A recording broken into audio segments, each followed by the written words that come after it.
And we are live. The last off-centered show of 2024 kicks off right now. We are down a man. The four horsemen of the apocalypse. We only have three tonight. So unless Steve's classic for doing this, like, I don't know if we make it thing and then mix it. So we'll see what happens. I'll believe it when I see it when he actually does. Yeah. And then he comes on with the wig and the dog on him. And right. Yeah. Supposedly he's sick. We'll see what happens. But how we doing, guys? I'm good. How's life in the fast lane, Hamm? It's fast. Hit you hard. Any catch any fish this week? I haven't even attempted to fish. I hurt my back at work, so I've been on limited duty. My God. Hurricanes and back issues. Gotta fight through the drama. You're ready just to get through to next year. Yep, that's always the goal. All right, so tonight we'll talk about let's look back at 2024. Of course, we got chat here. I'll probably be able to keep up. Not really. So we'll kind of talk about 2024. We'll reflect back a little bit, look forward to 2025, and talk through all of the things. Rob, Neo, how are you doing tonight? I'm doing good. I got nothing going on. You got a fresh haircut. Yep. No Cavs game tonight? All cleaned up. How are the Cavs doing? I remember they were like 14-0. I haven't checked since. They're still doing pretty good. They've only lost a couple of games. But sadly, off tonight, which means I actually have to pay attention to this live stream. Oh, it's all right. You got those hot hands over there with the Paul Skeens, so. Yeah, I filled out that redemption today. Oh, that's right. Yeah, I caught that. I don't watch your videos with the box break things. Just don't care about those ones. But I saw it on the IG reel, and you added the cool music, too. You added the music to it. Which the funny part is if you don't watch my videos all the way through, the stuff I say in it, you'll never get what's going on. Because I randomly throw stuff in my videos or things I say that pertain to other videos or shows that I jump in and out of. Oh. Well, I usually watch yours in the background, Hamm. Well, I like that. That's good enough. That's what Jeff Wilson does. I watch didn't respond to my message to him today to buy the damn 1-of-1 he's looking for. So I don't appreciate that, Jeff. Who didn't? Jeff? Yeah, in the Instagram feed for our fantasy league, he's looking for the Lagway 1-of-1. A guy hit it, posted it on Facebook. And okay. I told him to reach out to Jeff, and that's why I sent the link to Jeff and everybody in the chat so that he could contact the gentleman. You didn't tag him, though, so he probably didn't see it. I tried to tag him. It wouldn't come up. Oh. He's always in that stupid thing. He looks at it all day. He has nothing better to do. I don't know. I left that chat about 4 months ago, so I missed it.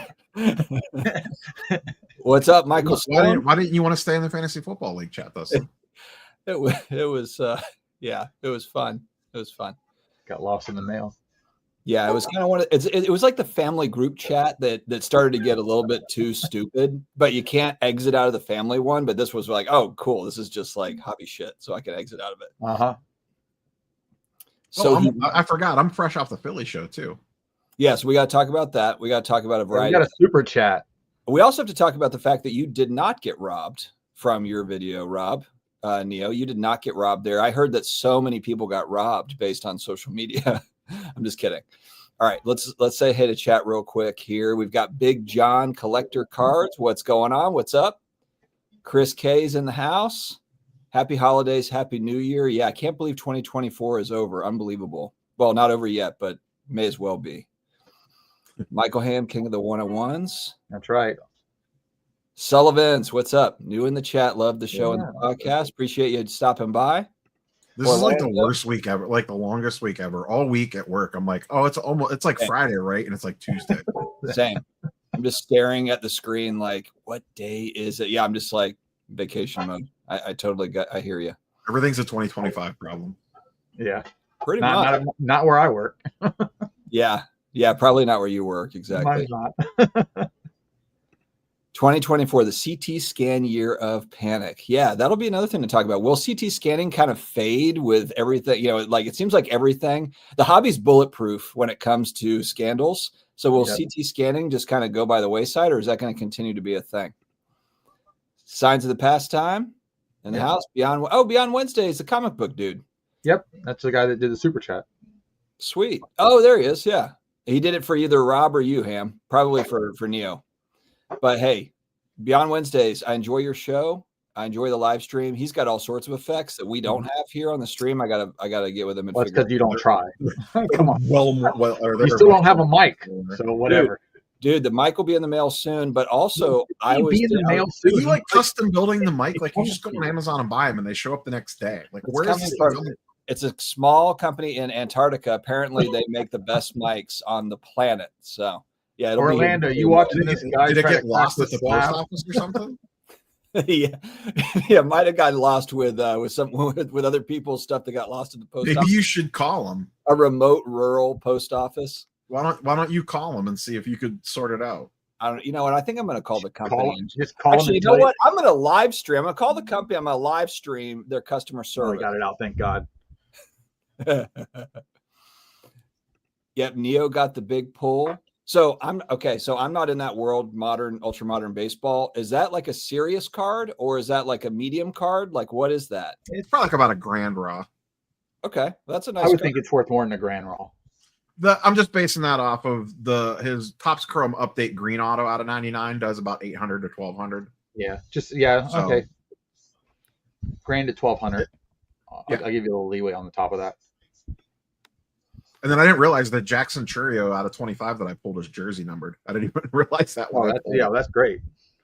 No, you had great 2 boxes. Yeah, I was thrilled with just the Dominguez auto. And then especially what you bought it at. That's the price or a little above. Obviously, we see what it's selling for now. That's probably the best product to really get into and spend some money on if you're ripping for yourself. Yeah, it's only a 30 or 32 card auto checklist, I think, and like a third of the names are good. Yeah, you actually have a decent chance to pull something. The base checklist is massive. You're going to get smoked on that, which Did you get those on pre-order or did you get them secondhand or how did you get the boxes? No, I bought them when they went up on Topps' website. You had to buy them in about 20. They sold out in about 25 seconds. DPZ, what's up? DPZ in the house on the old Melted Wax Cards channel. Look at him going a throwback. Yeah, Orlando, I'm watching it over here on the TV too. He's taking, he's murdering the pack. We're watching that guy crack that pack right now. The CT scan pack?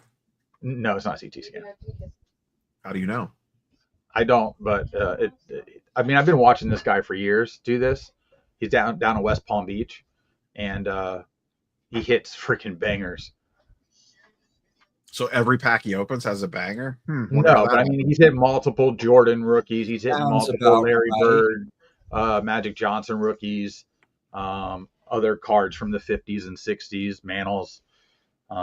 It's expensive to get into these breaks. It's not for the faint of heart, I'll tell you that. But it's usually almost PSA graded or a PVC wrapped type stuff that he opens up. So it's quite expensive. But I haven't seen a 54 cello pack ever opened myself. So it's just interesting to kind of see how stuff falls out. Isn't Minnesota always a winter storm though, Stu? Yeah, and Minnesota's never hot, right? It's never not a winter. Isn't it winter year round there? Or am I wrong? Yes. To reach like 75 during the summer. We're like 105, they're 75. I just can't imagine. The Viking Stadium used to be outdoors. And now I'm sure once they built the dome there, they were like, thank God. Well, it's kind of like Buffalo, and they get those storms that run through there and they'll play through that, which is odd because they seem to barely play through rain here. So, but they'll play through that. Fanatics should schedule a show up there and they can cancel it because it's too cold. Yep. Well, that and what we got going on with the Rays down here, trying to figure out where they're going to play all their games for the next 2 years. They can't just play at the Yankees spring training stadium? They are this year. They've already had that deal. For spring training ball, I've been in a lot of spring training baseball stadiums. Not saying that that's an MLB stadium, but that is one of the big. That's probably the largest spring training MLB stadium. I think they're going to add 2,000 more seats in the outfield. They're going to build grandstands because it's really not built for outdoors or it doesn't have seating in the outfield. Really, it's kind of like a walkway. So it'll be interesting to see how that works. It'll sell out every game. I'll tell you that right now. Even when it's like 190 degrees with 6,000% humidity. It's in Tampa, though. I'm telling you that the crowd is so different for the Tampa group versus driving over to St. Pete. This city does not travel on that side of the bridge. Yeah, we don't travel for shit, especially to South St. Pete. They did just pass the stadium getting built now in St. Petersburg because it got pulled back off the table. Now it's back on because the new people that came in in the rolls for the city council voted against it, and then they were able to do some bond crap or whatever. So they're going to go ahead and build the stadium again. But you're still 3 years out from a stadium being built, and they haven't broke ground.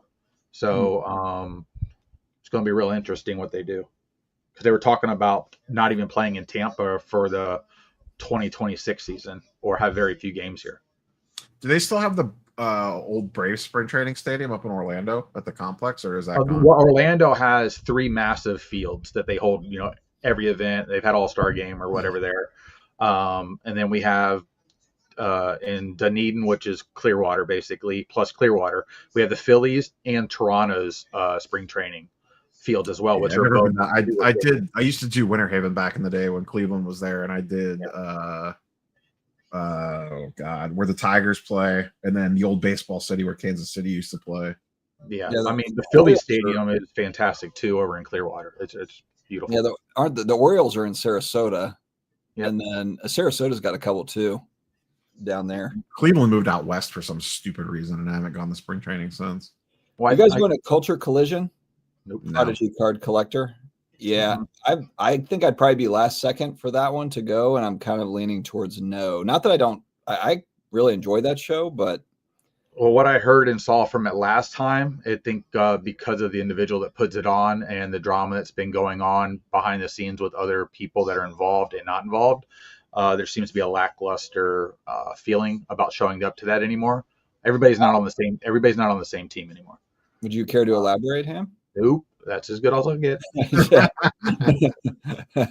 I don't know any of that backstory. It's the whole, if you're all card dealers behind the back scene, somebody does something, there's alliances that are created, and then there's alliances that fall apart, and then new ones are created. And we've gotten to the point now where those groups of people have broken into fragmented smaller groups, and they're no longer as big as they used to be. People have also just changed their mind. They don't do things anymore. The way they do things is different. There's been stuff that's been done that some people don't like, and a lot of these people are quick to say F you and move on. And that's kind of what's happened. Drama in sports cards? I find that hard to imagine. 97% males, and there's all sorts of drama. All of us, I guess we're all wimps down here in the South. I was just in Ohio last week. I was in Dayton for a funeral, Neo. And it was, I think we kind of beat the storm a little bit. I don't know. It was kind of snowing a little bit when we were there, but it wasn't too bad. We really haven't got that much snow yet. Oh, I have devastating news. Oh, well, let's everybody cancel what you're doing. Give him the screen all by himself. Bosch Chicken and Beer discontinued the pretzel. Why would they do that? It was like some issue with the supplier.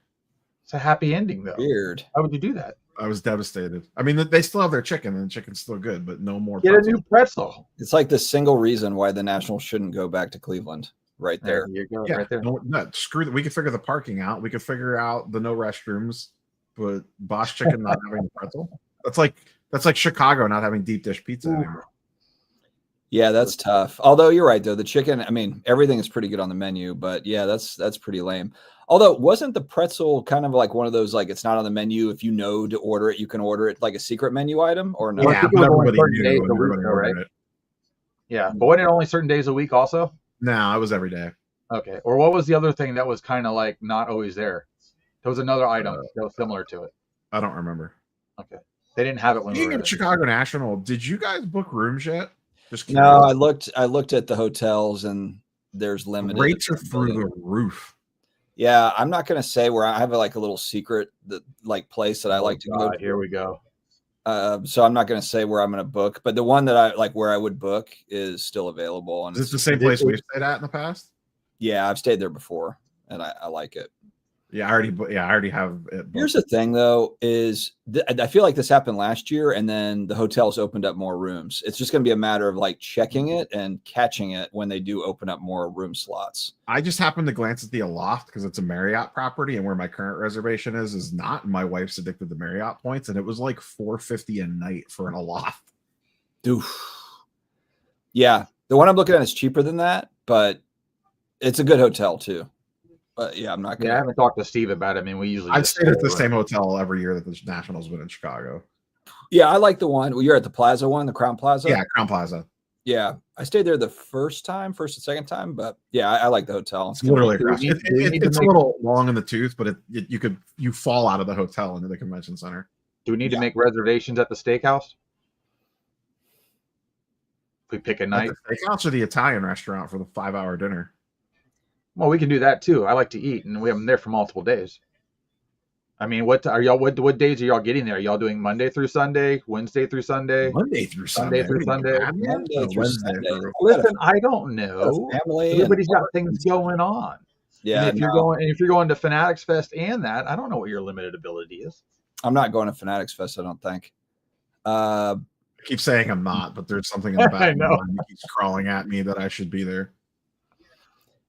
Yeah, you'll probably want to go. I just working stuff. It's kind of like, you know. I just don't know if it's going to be as good as the first one. I think the first one might be the best one ever. If anything, I think this one might be crazier because of everything that they've done. Like they've canceled 2, so they might be like, we have to make this one on steroids. But if they go the same route that you don't know what the hell you're walking into realistically until 2 days before the event, that's bad. That's telling me that they still don't know what they're doing. Like, you should be able to promote the hell out of this with guarantees for things, hype the hell out of it, and then bring everybody in. But all the hype they have is whatever happened last year.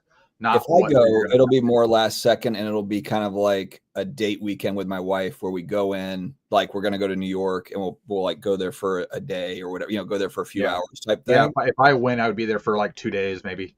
Then the show's only 2.5 days, so you really can't go much longer than that. Yeah, I would just go one. But I mean, if I would like to go to New York, I've never been to see the show, and then we would probably go off and do other things, but just like treat it like a little like fly in, fly out, little like 48-hour kind of hangout. Adult time. This is the same weekend as Heroes Con. I would 100%. I have no issues going to the show again. That's right. It's the same weekend as Heroes Con. Like wrecks everything. Yeah, that's why I'm probably not going. Because I'd rather go to Heroes Con, unless maybe if I've kind of spent my comic book budget, because I am thinking about getting like a big book there. But if I don't, then like if I'm not like in a place, then to get one, I might still go. Like if you're gonna go to Heroes Con, like go hang out. But I don't know. It just depends. Well, Heroes Con's easy for you too. What is that, like a 2-hour drive? Yeah, it's a 2-hour drive, so it's just really easy. Are comic books still down, Neo? Yeah. It depends on what it is too. Everything is down unless it's Pokemon. Yeah. Yeah. Well, yeah. For comics, it just depends on what it is, but most of it is down some. Yeah. There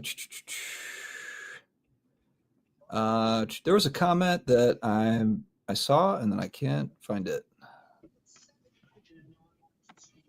How far are you behind on comments now? How much does Chrome Update hobby come down after the Skeens gets pulled? I mean, the Dominguez hasn't been pulled yet out of that either, I don't believe. Skeens is the last big one now that the Jacksons have been pulled. Yeah. But it'll come down some, but part of the problem too is like supplies getting ripped through at a massive rate. So that's, wax is the one thing that there's always less of. And do people still want, they still want to try to pull any of those debut patches to where it's kind of like because there's 250 of them, 251. Yeah, I think. What did I see last? Like maybe 60% of them have been pulled, I think. Yeah, so I mean, if you still have a decent amount of them out there, it's probably. I agree. I don't think the price is going to drop significantly. Yeah, it's one of the comments Dukes made about Omaha with the Rays playing there. I think that is something up in the air for 2026.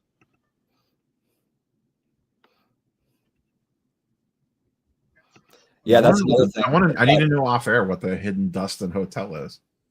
I'll let you know. Yeah. It's probably the JW Marriott. Yeah. It's the Best Western. Is the Days Inn. It's the Days Inn. It's a van down by the river. I got a sweet Airbnb. Metallica and Pearl Jam are coming to the area next year in like April, May timeframe too. So, but those are all like drivable. But that's going to be on the. That's definitely happening. Metallica is coming to Charlotte, which is again right down the street. But then they're also going to Virginia Tech Stadium, which is about a 3-hour drive, Blacksburg, Virginia, for me. And that, because I guess the football team runs out to enter Sandman, but it would be insane to see them in an outdoor venue like that, in an outdoor stadium. I've seen them before in a similar venue. I think it would be really awesome. That would be rocking. And then Pearl Jam is coming to Raleigh, so that's literally local. That's going to be cool. Pick 6 cards. What's going on? So we got HGA is not back. HGA is back. Not Neo's back yet. They just announced not back they're either. still alive. Neo kind of likes them, kind of. I kind of like HGA. I like HGA's vertical slab quite. I mean, I think they're great for like a vanity perspective and design, but not for a graded. I mean, they're not going to have any value. We could talk a little bit about Beckett. I was going to say, you didn't do a video on collectivists for the rest of us. What's your? It's so boring. I mean, half the stuff is like, God, it's just I have to work up the energy to talk about that. There was just nothing there. Even the press release, it was just like, God. I could put special effects and ads in and put 4 minutes together. And then, I guess I could just like ramble on for a few minutes about the nothing that, about Beckett. But I mean, it's like, God. And the press release was so weird too, because it wasn't an acquisition. It's like we're setting up. It's like you set up the parent company. It's the same people that are in the companies, that run. That's why in Neo's video, I commented, does the guy that owns Beckett still have an ownership in the other companies, any of it? And he might just be a bully to where he just told them to buy it, and if not, I'll kill them all. I mean, because he's obviously a jailbird, so he does stupid shit. And yes, nothing changed really. Nothing changed really. I guess I saw some talk about it, and I know in our group chat, I was talking about like the ability to to get lending and that sort of a thing. I don't know the ins and outs of all that stuff, but even there though, it's like what? Okay, Beckett's going to get an infusion of cash and do what with it? Like. They really just need to be acquired by, just anybody else, another company. And, the brand's only going to be repaired from the outside, not from whoever was already on the inside, because they haven't done anything with it since. So what do we expect out of them? They're obviously making money because they're willing to hold on to it. So they know something the rest of us really don't know. It just shows you how profitable card grading actually is. Correct. Yeah. Well, I mean, what's realistically a plastic slab cost? $1 at the bulk that they buy? It's not the cost of the materials. It's all the other nonsense. That's the what other nonsense though? They don't do any advertising. They have hardly any employees. They own all the space that they're already in. I mean, I'm trying to figure out where the cost is here. They're literally a bunch of lazy people that don't want to excel and try and compete in the market. They're just living off of what they already have, and it's just slowly dwindling. It's like just a fire slowly going out. Do you think there's people that gasoline? You think there's people in there that are just like this snap sometimes, like at the office, and they're like, "Why don't you guys give a damn? Why doesn't anyone care around here?" Well, that's probably the same thing with people that are in card companies that come up with great ideas to make a card, and somebody's always poo-pooing on their plan because it costs an extra 2 cents per card. Like there's one guy there that's still like worked there when Dr. Beckett was there, and he has like a picture of Dr. Beckett like in the office, and he just like he just touches it every day. Just touches the face, and it's just like, God damn it! Like, what happened to us, man? Bring him back! Bring him back to us. We're shit. To play devil's advocate, and to be fair, there could be a lot of people in there that actually want to do things, and then they go and check the checking account and realize the owner stole all the money, and they just can't do anything. But where they all come up with some new money? Who would put new money in the Beckett? Did the guy have money hidden somewhere, and he just like rebuy it with this? The press release should have. I mean, well, and I don't know what they can do, but I mean, ideally, somebody comes out and just says, "Hey, we know that there's some, what would you shenanigans with the ownership, whatever." But I don't know. Like, just try to figure out how to tell the public we're working on it. I don't know. I guess they don't have any reason to if they're still getting submissions, but we'll see what that looks like heading into 2025. I mean, yeah. I know their December numbers. I talked to Gem Rate was at the Philly show. We talked for a while. Let's talk about Philly show. I asked him how the December numbers were trending for Beckett, and he said about the same as November. So it's not like November was a one-off, unless Beckett employees really like to take November and December off work. Most people do. Yeah, and that's fine. I mean, but the thing is, though, is every other grading company is dealing with holidays as well, and it's like, but they're not really skipping a beat, So, all right, so let's talk about Philly Card Show. Neo, did anybody try to follow you out of the show and steal your cards, or did you just No. beat them up? You had your Wolverine suit on. They're like, we're not screwing Yeah, this I guy. had the claws out. You had the. I had zero issues. So I had heard people chatting about it on the show floor. And the one theft that's getting a lot of pub didn't actually happen at the show. It happened off property. Yeah. And I don't know how a show is supposed to prevent that. You know what I mean? Yeah. So I did see, I did see cops and stuff walking around while I was on the show floor. So it's not like there wasn't. Did they even know what they're supposed to look for? Come on now. But yeah, I don't know how you stop someone following someone off property and then breaking into their car. Like, yeah. I mean, you know how it is. If you're walking out, you're walking anywhere, especially like Chicago, for instance. Chicago's dangerous. Yet every time I've been there, it's felt damn safe. And I've been walking around at 3 a.m. Well, that's Rosemont, out in the middle of nowhere. Are you talking about? You're talking about Rosemont. I mean, I don't care. You say Chicago, and people are like, "Ooh," and I'm like, "Oh, yeah. okay." It's the same when you say you're going to Javits Center for something. People are like, "You're going to New York? You're crazy." I'm like, yeah. Don't take the subway. Don't walk on the street. Yeah. You know, you can pull up Toy Star cards. He was set up at the Philly show. He knows better than anybody else. His comment was, see, there's the biggest police presence. I had a nice chat with him for a while, and stuff still happened. So that's just so funny. Yeah, everybody's on the inside. It sucks, but I literally don't know how you stop someone from following someone to an offsite location. And yeah, well, let's face it, there's a lot of people that are careless when they put stuff in their vehicles, and they'll throw stuff in the trunk and leave like everything's protected because it's in a locked car. I mean, even if you do everything right, even if you hit it in the back or under something, if someone follows you and you leave your car parked while you grab something to eat, like that's gonna happen. Like I just don't know how you stop that. You got to like a movie. You got to have the club on the steering wheel. You haven't seen a club in a while. You have the body armor. Are those collectible yet? Because I might want to get one of those for my wall and hang it. I'm actually starting a grading company for clubs. Called the Club. This is the 84 version. This is we only grade clubs. That's it. Oh, all right. Is the grading as many cards? I'm trying to understand this, Zach.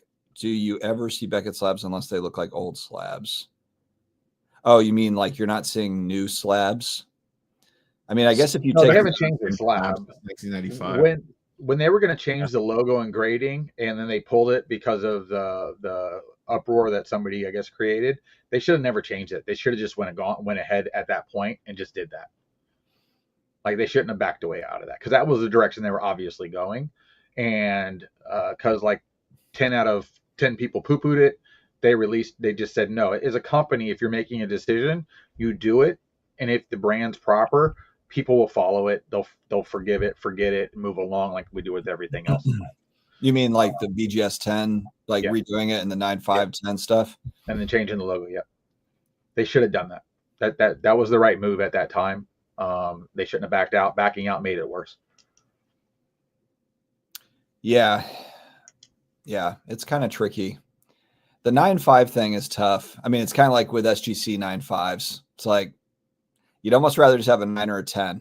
But SGC now is pretty much, if it's not vintage, nobody cares anymore, because you have PSA, and it just looks like PSA over time is either going to turn SGC into just completely side vintage collector based BS brand. And as long as they're going to outsell everything, there's just no reason to do it over time, because most people are grading cards for financial gain, not because it looks cool in a PSA slab, because no card looks cool in a PSA slab other than like a Joe Montana rookie or something. We're 10X collectors. That's what Michael Rubin told us. And that's I haven't seen that, because right now I see less people in the hobby, not more. So it's not working. You're seeing less. You mean less collector folks or less? Yeah. There's definitely not less people. There's more. I think there's less people than the last year and a half for sure. Oh, you think so? I go to shows every weekend. I'm not seeing an increase, and everybody has the same crap, and everything in the case is shiny. And if it's not some rare to 10 or something else, the guys aren't trying to flip hard anymore. You don't see guys going table to table to try and flip anymore. You got all the kids coming in with all their high-end crap that they got from whoever, where. I don't even know where. Most of the old guys are tired of it, and they're just trying to stay in their lane. But half the stuff they have, nobody wants, because unless another older collector comes in, everybody wants the early stuff. So those people have to adapt. And let's face it, A lot of those guys don't adapt. Okay, they just don't. They have the same cards every month. They have 5 tables of it, and they might sell 3 cards. And I'm like, you're obviously retired. You have plenty of money, and you're just doing this to waste time because you enjoy it, but you don't look like you're enjoying it anymore. That's really what it looks like to me a lot more times than not. Then they feel like these are their friends because they have no real friends. So not going to a show feels like they're not part of the crowd anymore. Okay, interesting take. Now, Neo, you went to Philly Card Show. Was that your first time there? No, I went last year. Okay. So how was it compared to last year? Was it busier, the same, or bigger? They expanded into a second room. Okay. We all went whatever the last time we all went. Remember? We went Yeah, together. I felt like it was packed when we went. What, not this past one or whatever, that first a year ago or whenever it was. Was that last year or was that the year before? I don't remember. I just remember year before. It would have been the year before. I've only been there once. I've only been to Philly. Whenever that was the other time that I was there. Yeah, it felt like the room, not that the room was small, but it felt like when it got busy, it was so big. It was that same room, and then they added another room on, but they moved all the autograph stuff to that other room, and it made it way better. Because everything had, like, the autograph stuff wasn't butting up against the sports card side. So I don't know the dealer table difference, like how many more tables they had, if any. But it was, to me, it felt quite a bit larger, and it felt like there was more people walking around. In the morning, it was slow. Like, and I heard Friday was kind of slow. I was only there on Saturday. But when I first got there Saturday morning, it was pretty sparse. You could even see it in my vlog. Like the first couple shots from in the morning, there was like hardly anyone walking around. Yeah. And then at like 1 or 2 o'clock when I was getting ready to leave, like it was pretty busy. Yeah. So Mr. Stuke, here's the thing with shows during this time of year. Once you pretty much hit Thanksgiving through Christmas, it's either a really good show or it's a really bad show. And usually the closer to Christmas, the worse it is because more people are traveling. And you would always think, oh, people are traveling in the area, they're going to go to a show that, they're not used to being around here. That doesn't happen. Everybody's too busy doing other things. Like I have a show this weekend and then a show next weekend. So right before Christmas, right after Christmas, I'm almost 100% positive the show right before will be busier than the show after. Because then everybody's doing New Year's. People are already somewhere else. Their first thought isn't, let me go see if there's a show in the area because I'm not used to being here. That doesn't happen. If you usually get a big crowd because your area is has that type of group that shows up, then yeah, it should probably be fine. Nobody's doing anything at that point. Or rarely few of those actually leave because they usually take cards over doing stuff like that. But this is what I've noticed the last few years in the hobby is just this time of year can be super hit or miss. Can be. Last year's Flipping Steve national winner. Yep. Less people. If you think that weren't attending shows in 2016. Well, plus Hamm, Tampa's kind of a weird spot too, like just from a show standpoint. I mean, it's not exactly a hotbed for. Well, no, we have so many shows, and we have a lot of them consistently. So when we don't have a show, let's say 2 weekends in a row, whatever shows that third weekend is banging. It's always banging because everybody's just thirsty. They're looking, and we've had some newer product come out recently, so there is more fun stuff to go look for because a lot of these guys here, we have black tie breaks, a few other big breakers here, some bigger whatnot guys here, so you do get an influx of new product when it hits. So if you are looking for something or trying to target a trade or something that's bigger, this next show will be a decent show, more than likely to go to, because that newer product will be broken and be out there and be obtainable to certain people. Card City, are you talking about like low dollar singles, like dollar box stuff, like a Card Collector 2 going in and raiding out the dollar box or something? Or are you talking about just high-end singles and stuff? Because I feel like there's enough variety usually to where I don't think there's other YouTubers that are going around and getting all the great deals. And it's not the YouTubers, it's the repackers. It's the repackers and the whatnot guys. Yeah. Now, if they're repacking YouTubers, then maybe that's who it is, or people that are buying, selling the repackers or whatever. But the whatnot guys here, each whatnot guy has a strong following for specific type of cards, whether it's football, baseball, basketball, non-sport, whatever it is. So there's usually actually a fair advantage to anybody running around in dollar boxes. Now, if they see a guy that's usually not there, or maybe bought a collection, and they're blowing stuff out, you'll see 6 or 7 people digging through boxes. That's a quick sign that, hey, there's good stuff in these boxes for the prices, and they're digging as fast as they can. Like, you can get a feel from that if you're looking around the room real quick. Can be you were at the Raleigh Card Show. Are you local here? I didn't even realize that. But yeah, so what's crazy is he's actually right. Going back 4 years ago, it was much smaller, the show in general, where they have this at the Raleigh Fairgrounds. I mean, I remember going there and half of the venue was full. Like, it was really sparse going back 4 or 5 years. And now they're using the larger building. And this was last weekend, supposedly like slow season, for card shows. And I went on Sunday morning, which again, Sunday, and it was still fine. There was still actually quite a few people there, considering it was, Sunday leading up to football and stuff. So yeah, shows have been really interesting. I thought the shows would be pretty dead in December in general, and that really has not been the case. Doesn't seem like. My local show around Thanksgiving was the busiest that I'd seen in months. I was shocked. Yeah, and one of the comments going back, and Michael Stone was saying, I'm like vintage dealers. Not that, is when you're at these shows and you see the same guys all the time, and you see the same cards, to the point I slow roll cases. I can't even slow roll their case. There's nothing new. There's nothing cool to show you. Like, I'm not going to repeat stuff in the videos just to have footage. I'd rather give you 3 minutes of footage versus 15, because I want it to at least be real, I guess, is the best way I could put it. It's just what I notice in my area. Again, other areas are different. But some people even ask me, why don't you go to a different part of Florida? I was like, I still see the same guys. Like, there's going to be a 10% difference. And is that 10% difference worth me driving 2 hours across the state to go to that show? And it's not. It really isn't. You ever set up, Hamm? Nope. No, half the time I just got a few whatnot guys that I'll bring a box of cards to. And I'll be like, listen, this is what I'll have a list out what they last sold for, and I'll he'll pay me 75 to 80% all day long on it, unless it's something really good. He'll give me 90, pays me cash, and I move along with my life. I don't have to sit down and deal with it. Now, you like doing breaks. Is that how you typically get your singles? Is you buy into breaks as they come up, as you feel like there's some good value, and then you have on the newer stuff. Yeah, I mean, I rip too. I mean, I have a couple boxes of Chrome Megas baseball to rip that I'll probably do tomorrow. I'm trying to figure out if I want to do it live, just so I don't have to record a video, or if I'm going to record it and then show it. But yeah, I'm in a Prism break that's either going to break tonight or tomorrow for a full case for the Buccaneers. Try and get me some Bucky cards. I thought it was a good price. I think it was $280 for the case for all the Buccaneer cards. So I was like, well, that's actually not a bad deal, especially with, I have multiple rookies with autos in it, plus some Baker stuff and Evans. So my odds were good, because usually the Bucks spot is small. It's Mike Allstott, Rondé Barber, John Lynch, just the same crap. And it's like, I'd rather just buy a single for $30 and call it a day.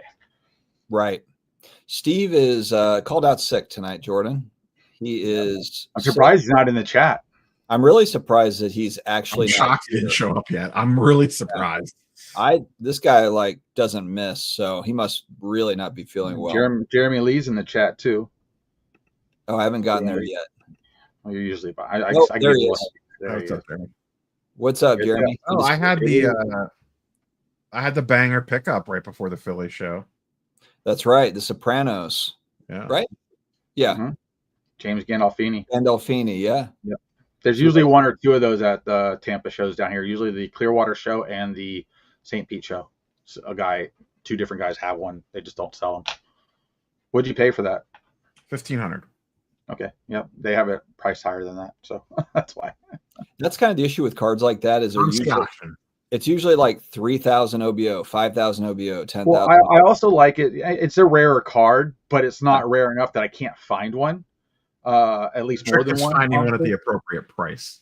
Correct. But it's like everybody thinks that, I always love it when a guy tries to upsell their card. Uh-oh. Neo, your camera went out. It's the battery. You didn't plug it in. I know what happened. I've seen your videos before. But like Zach was saying, though, he went through the Dallas show in half the time that he used to. And that's still a good show. I know people that fly from Tampa to Dallas every single show and set up there, like 5 dealers. And they still do fantastic at that show, buying and selling. That's wild. It's to the point, like Bryant, they travel to shows because the Tampa shows are, again, so repetitive. Like, you need to put your cards in front of new people. You need new people to bring you cards to sell or trade. The only way to do that is to leave the area. They must do really well because they travel to a lot of shows. Yeah. But you know what? They've built up a good rapport. Anna's really good with soccer, and she's really good with her stuff. So they've built like a good little system there. They have a great diversity too. Yeah. And they appeal to multiple people. They're very nice people. So it's also very helpful when you're honest with people too. That's very beneficial. That's why these other people get mad at other people in the same genre or hobby for sellers wise, because somebody usually does something stupid or shady or doesn't disclose something, and then it becomes I want my money back, go F yourself, you know the deal, blah blah blah. And then you just make enemies. Yeah, Pete, I hear you on the sticker auto, but it's kind of like what Neo had said here. What are you gonna do? It's the only option. I don't mind. See, what's funny is I don't mind that style of sticker. I don't like the clear sticker. I love the hologram sticker. I love the silver sticker. There he is. Dude, somebody just paid $200,000 plus for the gold vinyl 101 Caitlin Clark sticker auto. So it's a and that's not even the Prism one, because Prism hasn't come out yet.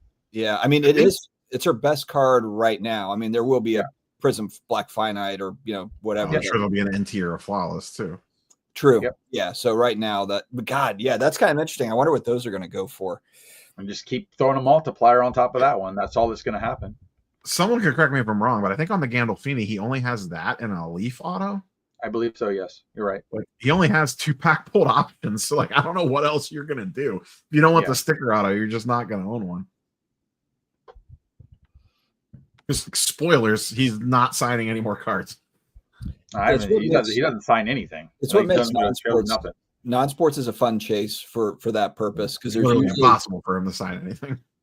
Usually Rob, very limited. Rob, what's your thoughts on Marvel Platinum 92, the masterpiece? I didn't buy any of it, so that pretty much sums up that. Yeah, I mean, I like the idea.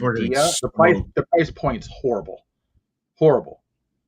The cards look cool, but the price point's horrible. Yeah, and the hits are pretty hard to come by too. It looks like that's because they printed the crap out of it is why. And they stretched it out, but it's so expensive to get into for what it is. And even singles, there's like a new Marvel release every other day as Upper Deck's winding down to the end of the year. They're blowing it out pretty hard. On the Topps digital app, I did win one of their Christmas bonuses and got like 5,000 diamonds, which costs real money to get diamonds.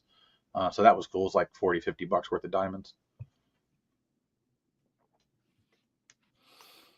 Local scene in Washington State, more of a weekend circuit that bounces mall to mall around the state, between the quarterly big events at Tacoma Dome or event centers. Yeah. I was thinking about, because I'm starting to put together like my idea for like, I usually do like a top 10 pickups of the year. And I got to double check my list. I don't think a sports card is going to make the list. Yeah, you've gone heavy on non-sports and comics, really. For pickups especially, yeah. Hit, I mean, obviously hit the skeins, but I'm talking like actual, because the skeins I'll sell actual pickups, like, but I was like, I didn't like sit down and look at everything. I was just like mentally going through the list, and I can't think of a big sports card edition that I added this year. Like, I didn't buy any LeBron stuff. I mean, at least like expensive stuff. You haven't been focused on that as much, it doesn't seem. I feel like you've been like ripping a lot of stuff. Like, you've been opening a lot of new product. About the same as always. I don't know. If lately it feels like you've been opening a lot of it. I think it's just been a flood of releases to close out the year. Well, that and it hasn't been cheap either, what you've been opening. Well, I mean, I didn't pay $800 for the update box. I bought that on the pre-release price, which was substantially. You bought that on the deal, so. Yeah. And I've always ripped Sapphire. I love ripping Sapphire. Like, I still have sealed Sapphire. I have Sapphire Star Wars, Sapphire Baseball, a couple different years of it. So Simon's saying that that they don't make a flawless NT product, but if there's not one this year. Yeah, no, but I think that's what if there's not first year flawless or NT for Caitlin Clark, that would be very surprising. I wouldn't be surprised if they put it in the NBA pack if they wanted to make it. Yeah, I mean, they would do a la Topps. We'll put Tom Brady in. Caitlin Clark's going in the men's product. Screw it. Yeah, I think that first year product that'll be coming this year. That way they'll be able to push a product. I haven't watched any Prism football breaks. I assume everyone's just getting smoked. They're getting smoked. They're putting second year nobody autographs in this product left and right. That's usually a video I always do is go watch a case break and just do it's, a marathon how bad people got murdered. It's been pretty rough. Like I wouldn't get in a box break unless it was dirt cheap, like under $20 for a spot. What would you chase? Like, how would you do it, Hamm? Because I feel like this year, obviously they printed it to death, but it's actually a pretty good draft class. Yeah, I mean, like if you look at again, you still have the crossover of what Panini owns and who owns Topps players autograph wise. It's always going to ruin everything for a lot of people. Yeah. I mean, we've already seen the Caleb Black Finite base get hit. So that's out of the way real quick. And I've seen a bunch of golds numbered to 10 already pop out. But the rip is really quick on a box. They're super fast. A lot of it's garbage. The straight garbage, even though they put, I think you get 6 hits and 2 autos in a hobby, but they're putting trash autos. I mean, you can get 2 autos of Hayden Hooker and some dude. You don't even know. I think that's the playbook, dude. I think that's the playbook for new product, though, for baseball too. You look over at baseball, it's like, I mean, any of it. Look at any of it. For instance, usually I go pretty heavy on Bowman draft, but I don't really like the draft group in this because they spread them out through other Bowman product more than they used to. The big guy, was it Jack Giacalone or whatever, I can't even say his name. He was at my card shop here opening boxes for his rookie card, and then signed a bunch of stuff for the owner and stuff. But because he's from Tampa, and it's just I can't do it at that price. And I used to get into full case or multiple case breaks for players, even if it was just a random. Because if you get into, like back then, you get into a case break for a random, you could get 80 first of a guy. I mean, you don't know if any of these guys are really going to make it. I mean, how many times do we see the top guy never amount to anything? And then some dude that nobody was paying attention to breaks out in 2 years, and everybody's now going backwards looking for it. And that's what's fun about the Bowman First, and it's always been fun.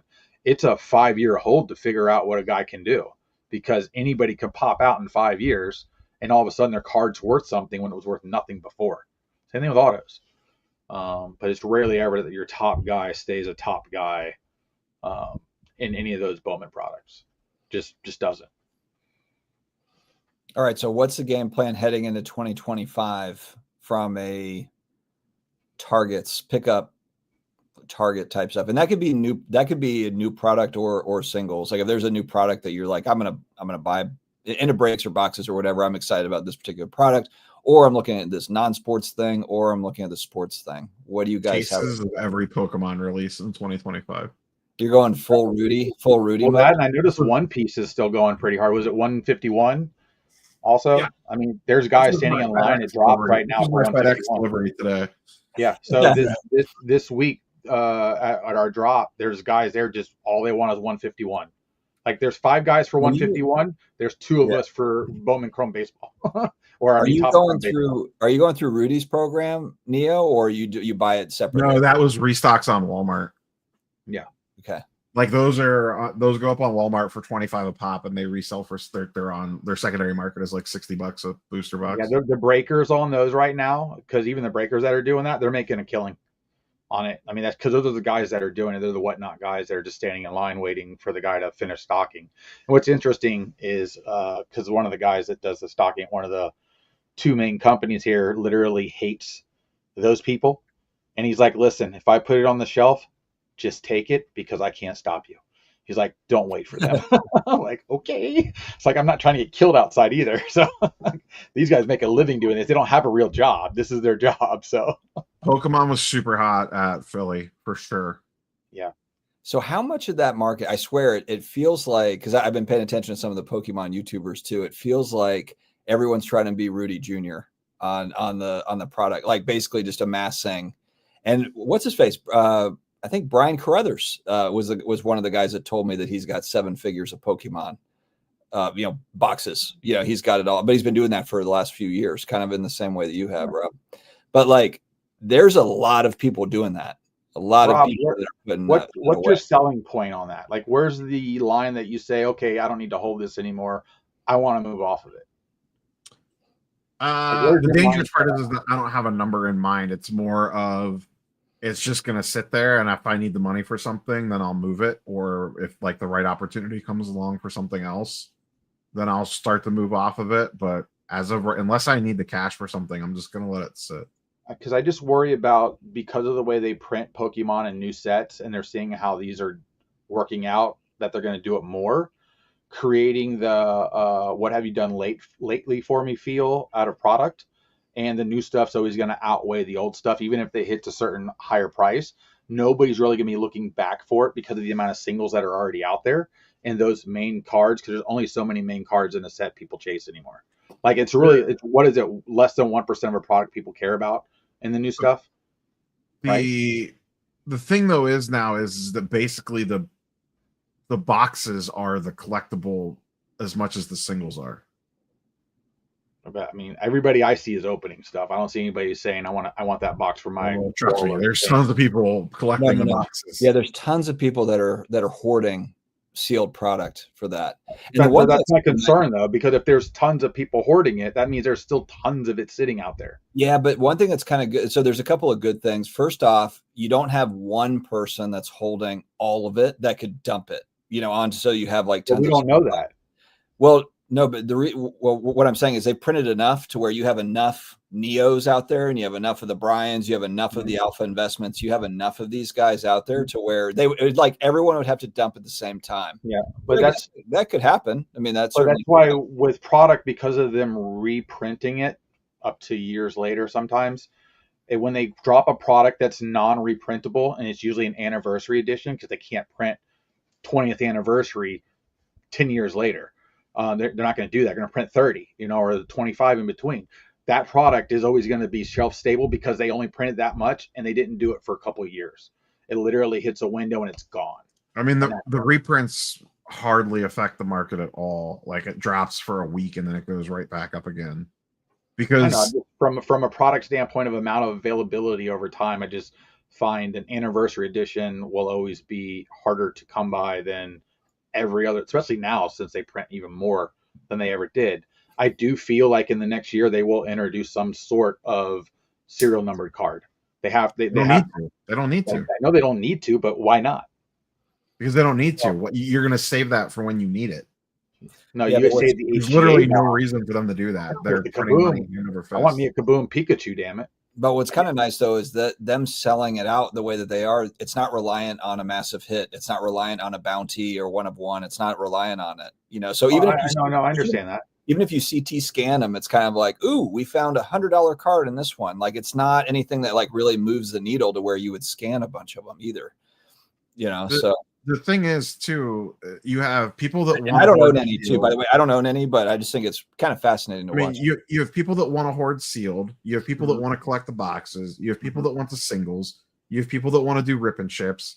You have a way wider audience than sports cards because you got kids, you got men, women, the whole 9 yards. You got a wider age range. Like you have a global market. Mm-hmm. There's just so much way more. It sounds scary because product's not hard to come by. Yeah, but it doesn't. When booster boxes are I'm just looking at it from a standpoint of scarcity. It's not scarce. Yeah, and you're right. Like demand is crazy high, and maybe demand is not crazy high down the road. I guess that's kind of the risk. That's the risk with all of it, I suppose. Well, because I'm just trying to figure out if we want to play. We all get back into cards and collect the stuff we wanted when we're in our 40s, when we're more established in life. So at some point, all these kids or people that are already doing whatever they're going to do, there's going to be a gap again. Okay, it just happens in any type of collectability. There's a gap. And if it's a gap in an era or a gap in a type, it happens no matter what. It's just, do you survive the gap or do you get out of the gap and then go, oh shit, I shouldn't have done that. Just like we all do with things. The difference here is exactly what Bazooka Tom said, though, is that Pokemon's covering almost every age possible. So even as the 10-year-old kid that's going crazy for it disappears during his teenage years in high school, there's other people filling that gap because it literally covers all the age brackets. There's little kids in it, there's teenagers in it, there's adults in it. I just get to the point, like, what's the scarcest modern Pokemon card. I mean, I don't know. I don't know. That's what I'm getting at. At some it's point, not about when you're doing sealed. It's not about the scarcity. Like I understand, but it's attainable. Like I can go collect the main Pokemon cards, modern wise. Not going back to. I'm not buying a stupid one of the 57,000 different Shadowless Charizards that existed because they're still making that crap. So it's just like it's repetitive, and I just see at some point it damaging itself because of that. You're looking at it like it's a sports card market, and it's not. No, I'm looking at it as a collectible. Well, it's kind of like the sports card market in 1990, where people were just opening up you didn't have numbered cards, but people were happy to pull a 89 hoops Michael Jordan card, like I was. Yeah. It's kind of similar. Ooh, I got the new Charizard. I got the Michael Jordan card out of the set. Like they're not worried about ooh, this is numbered out of 25, so it's worth $1,000 or whatever. It's just a different. I don't know. It's a different world. At least it is right now. But like one of the things that you said, Neil, which I get to, is when you were talking about looking for Magic, and then of course you came across a table that had Magic at it. I don't see very much Magic anymore at all. I used to see more Magic than I do now. I hardly see Magic. I see like one Magic card at a show. Like Philly was a 300 table show. I thought I saw one table with. But Magic. if I go to either my Walmarts and Targets after a drop, all the Magic stuff's gone before the next drop happens. So somebody's buying it, playing it, and doing it. I just don't know that crowd at all, and I don't see it. It's not infused to the card market like when I'm going to shows. So it's like a secret group of people that are doing this that have nothing to do with the rest of us. And it's interesting because I'm like, okay, Magic's also hardly ever graded either. Like out of all the TCGs, it never shows up on graded pop reports. It's just because everyone plays it. Magic is more about. Pokemon, I think, is more evenly split between game and people that just want the cards. Mm-hmm. Magic, I think, is heavily skewed towards I want the cards to play the game, not to keep in my binder. Yeah. It's like when I played Magic back in the day, I had a really nice collection, and you would turn it over every 2 years when your set rotated. Mm-hmm. Like if you were playing in modern or not modern, type 2, what it was back then, it's changed names now. As soon as your sets would rotate out, you would immediately sell all your stuff to the guys that played extended. Yeah. And start from scratch, basically.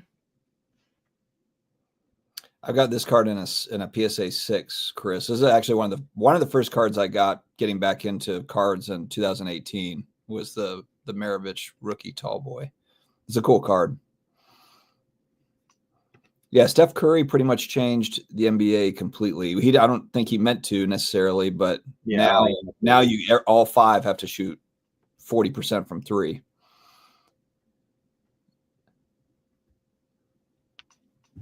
How much longer do you think Steph plays? Probably as long as his ankles holds up, he could go for another few. He can go for a few more years. Yeah, as long as he could shoot. What is he? 34? Is he 34? 35? Yeah, I'm not sure. I'm curious what his mark will do when he retires. Probably the same as everybody else's, go down because he's not in the spotlight anymore. Yeah. What do you think about LeBron's after he leaves?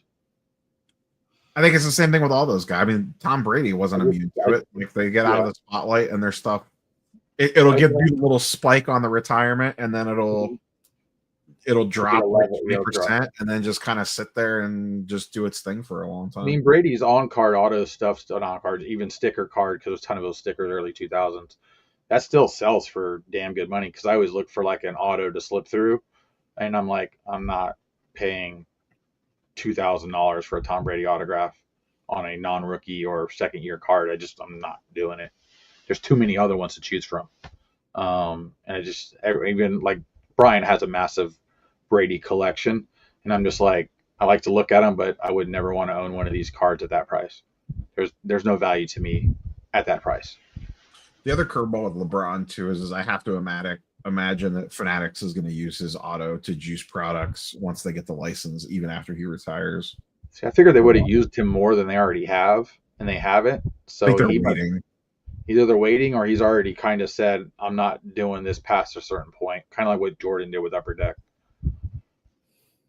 Ruben will just throw more money at him, but I think it's more about that they had Victor to be able to carry it during the unlicensed period. So I think they're trying to be smart with him, hopefully. I think They LeBron only will need to like put a couple Jordan will autos be in like, each I don't product need for any more them or money, shit. so I don't care. If you're gonna give me more money, I'm not signing shit. Yeah, do you I mean, think that's how LeBron would Jordan. just be like where he's got like a handful of autos in a product to keep them Yeah. limited, or will Yeah, he I have think it'll both? be like the Otani Topps Dynasty thing, where it's like, here's these 3 cards in the product. They're awesome. Good luck hitting it. Yeah. I could see that. I mean, that's what I would do if I was him or even Ruben. I would keep it scarce on purpose to constantly keep a chase for a new product. Yeah. Have them maybe sign 10 or 20 cards and just or stickers or whatever, and then just move along. Yeah, LeBron and Steph were always, I don't know, like comparing with Kobe, and I think that makes sense. I think that's going to come down to generational people in the hobby as well. Steph is beloved in in San Fran in the Bay Area. I mean, like he's got a huge fan base on the West Coast that I think carries on long after he's gone.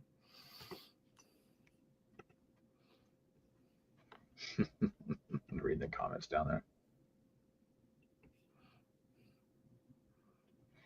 Yeah, Curry's getting up there, 36, 37. I mean, all these guys are going to be gone in a few years. Yeah, but like Neo said, if his ankles hold up or knees, he can shoot from out there forever. Right. I was hoping at some point they would put like the 4-point spots on the floor somewhere. So if he shot from that dot, what was that? What was that back in the day? Was that what game was that? Rock and Jock. There you go. I would like they would have done that. All right, Hamm. So do you have any collecting goals or plans heading into 2025? Anything in particular? Keep looking for rare stuff that I would like to either own personally just because I like it, or my problem is I used to prospect a lot and that availability is not there anymore. The way the hobby is built, because it's a what have you done for me lately. It used to be a player took a while to go up, a while to go down, even if they did good or bad in a season. And now it's like you do good for a week, it goes up. You do bad for a week, it goes down for 3 weeks until you do good for that week again, or you do one thing that people think is special. And it's so yo-yo-y now that I don't know since COVID, I don't know what a long-term hold looks like anymore because the hobby's changed drastically the way value is perceived in a card. So like where I would normally, like I said, get into Bowman draft, especially, I don't see the value of me getting into that anymore because the entire thing's changed since COVID. And I don't know where to look for true potential. My last person I truly did that with was Mike Trout. Actually Aaron Judge. Mike Trout and then Aaron Judge. Those were the last two I really kind of went out and went after and was willing to spend some money to try and chase something. And then since then, I'm just Vlad Guerrero was the other guy. But the way the hobby is now, because I think Vlad's going to get better again next year. I love Bobby Witt long term. Aaron Judge, as long as he's a Yankee and he's hitting 50 bombs, he's going to hit 500. He'll be a legend no matter what. Like those are like, to me, kind of like can't miss guys unless they have like some career ending situation that goes on. All the young guys, I like them, but they haven't done shit yet. And most of them have done one good year and they've been bad the next year. And Has Aaron Judge, so like Aaron Judge being an example, Mike Trout was kind of the hobby golden boy. And then over the last, 5 years or so, he's really been battling injuries off and on for the last 5 years. Has Aaron Judge reached a point where, he's kind of solidified himself as kind of one of those legendary Yankees to where even, if he does get hurt kind of in a similar fashion that he would still be, Aaron Judge is interesting because he's a massive human being. So he's just fun to watch. And when he's dialed in, he doesn't have to fully hit the ball to launch it 4,000 feet. It looks like half the time. Yeah. He's impressive for his size and what he can do. I don't think he should be playing center field where they had him at the end of the year. I don't know if they're going to put Cody Bellinger or somebody out there. He's not a center fielder. He should not be in center field. I think that kind of hurts, but nobody really cares about his fielding ability. They want him, hitting, and as long as he's healthy, because he's been hurt too in the past. I do see Trout leaving the Angels before the beginning of next season. If he ends up on a Yankees or something like that, I could see another resurgent. And if he's not playing the field and being more in a John Carlos Stanton role, a lot more DH or playing first base, and he gets to stay healthy, that changes his card projection again. He's already going to be a Hall of Famer, but if he can go somewhere and actually get a ring, compete, get around a better lineup, because outside of when he had Pujols and Pujols was old basically and no longer playing well. And then him and Ohtani were on the same team, and that never clicked properly because no one else was around you. Two guys can't make a team. And that's just how baseball is, no matter how good you are. Yeah. I've seen the same thing with Juan Soto. So Crazy Kev, Soto's long-term hold, and Petty, 4 teams in 6 years, tough. I've heard this like a few different. I don't like Soto. Yeah, he's got to stay with one team, and I guess he will be with the Mets. Yeah, I guess now he has but he's going to be like Bobby Bonilla. They're going to be like, my concern with Soto is he's going to get hurt, and he may never be the same player again. I also, when these guys usually sign these contracts that are massive, if the team's not going real well, they usually become a big problem on the team after a year or two. He's as long as the Mets, I don't know if they're keeping Pete Alonso. I think his contract was up this year, or there was an option. And obviously have Francisco Lindor, and they have a good team built around it. Look how far they just went. Adding Soto, you would think, oh, you go farther, but the season, people get hurt, things that happen. Something about Juan Soto. I mean, I think he's a great player, fantastic talent. There's just something about him that does not want me to collect him. I don't want to go out and chase him. I don't care he's young. I don't care about what numbers. To me, I'd still rather have Aaron Judge over Juan Soto every day of the week. I'd rather have Ohtani over Soto, Mookie Betts over Soto. Okay, and it might be part of a likability factor, but it's like he doesn't do well in the field either. He's not a truly two-way player where other people are. So they're just more dynamic that I like out of those other players personally. All right, what was something from 2024? Any memories from 2024, hobby-wise, that good memories or bad, or something that you don't want to see going into 2025? Well, I greatly enjoyed the National. Go ahead, Hamm. We'll start with you. Shout out to Steve One Life. You were in the car, obviously. So that trip was probably the most memorable. We had a great time, obviously, staying in the house. Watching Beavis and Butthead at 2 a.m. and eating pizza. I have video of that. I've never posted too. So in case stuff gets hairy, I got some stuff. Y'all don't know I was recording y'all. But I have a tendency to do that. It's for my own happiness. But that was probably far my most memorable time in the hobby this past year. Yeah, that was a good time. I love when my wife comes with me to the National, but last year was a lot of fun when it was just like a boys' trip. That was good. All right, Neil, what about you? What was a highlight or a couple of highlights? Yeah, I mean, I think it's always the shows, just because you're out, like whether it's with you guys at the National or like Fanatics Fest or Heroes Con or New York Comic Con, like those are always the best. Whether it's just meeting random people or like interacting with other content creators. Like New York Comic Con, I got to hang out with Swaggle House for the first time in person. Like, us, the National is always going to be like the National could be in Antarctica, and if the 4 of us are there, then I know it's still going to be a fun time. Like, yeah. So to me, it's traveling around to the shows that I get. Like, I went to Philly. I bought one card. Like, I made I lost money on that trip. I still had fun. Like, yeah, definitely. I think what I want to do next year, because I want to try to get a Maze card next year, whether it's 51 Bowman, 52 Tops, or 53 Tops. And even though I know that there's not necessarily deals at the National, I think it would be fun to save money and then have the money there at the show, because obviously there's just boatloads of vintage, that are at the National. So that might be kind of a fun, being able to troll around, because the last couple of years I haven't really done that, where I've had like a nice little bankroll at the National. I've just been kind of going more to hang out and, just chill and see people and all that stuff. That was like me chasing the X-Men 1 at Heroes Con. Like, yeah, kind of in that, that was kind of my idea for next year, is not buying kind of the smaller things, just trying to save up, dink and dunk, and then, make a splash and just try to get kind of a few good size items next year. I never stick to that though. There'll still be some volume. I've got tomorrow's video. We'll be talking all about that, but yeah. Nice. Cool. Yeah, in the comments, Jeff, I wasn't poo-pooing on Pujols. He had a great career. He's one of the most underrated players in baseball. And he's one of those guys that I would love to have that Bowman auto, because there's a lot of lore around that. His first, rookie card, realistically, because it was a redemption, and a lot of them have an auto that have faded off of that card. So if you can find one that's solid still, keep it in a dark place forever, it should survive. But between him and Ichiro coming out, which is another guy nobody talks about, I still think they're very undervalued. But again, Soto, I don't. There's something about him. I can't tell you what it is. I just don't like it. The answer is probably no to this, La Collection, just because Michael Rubin and Fanatics exist.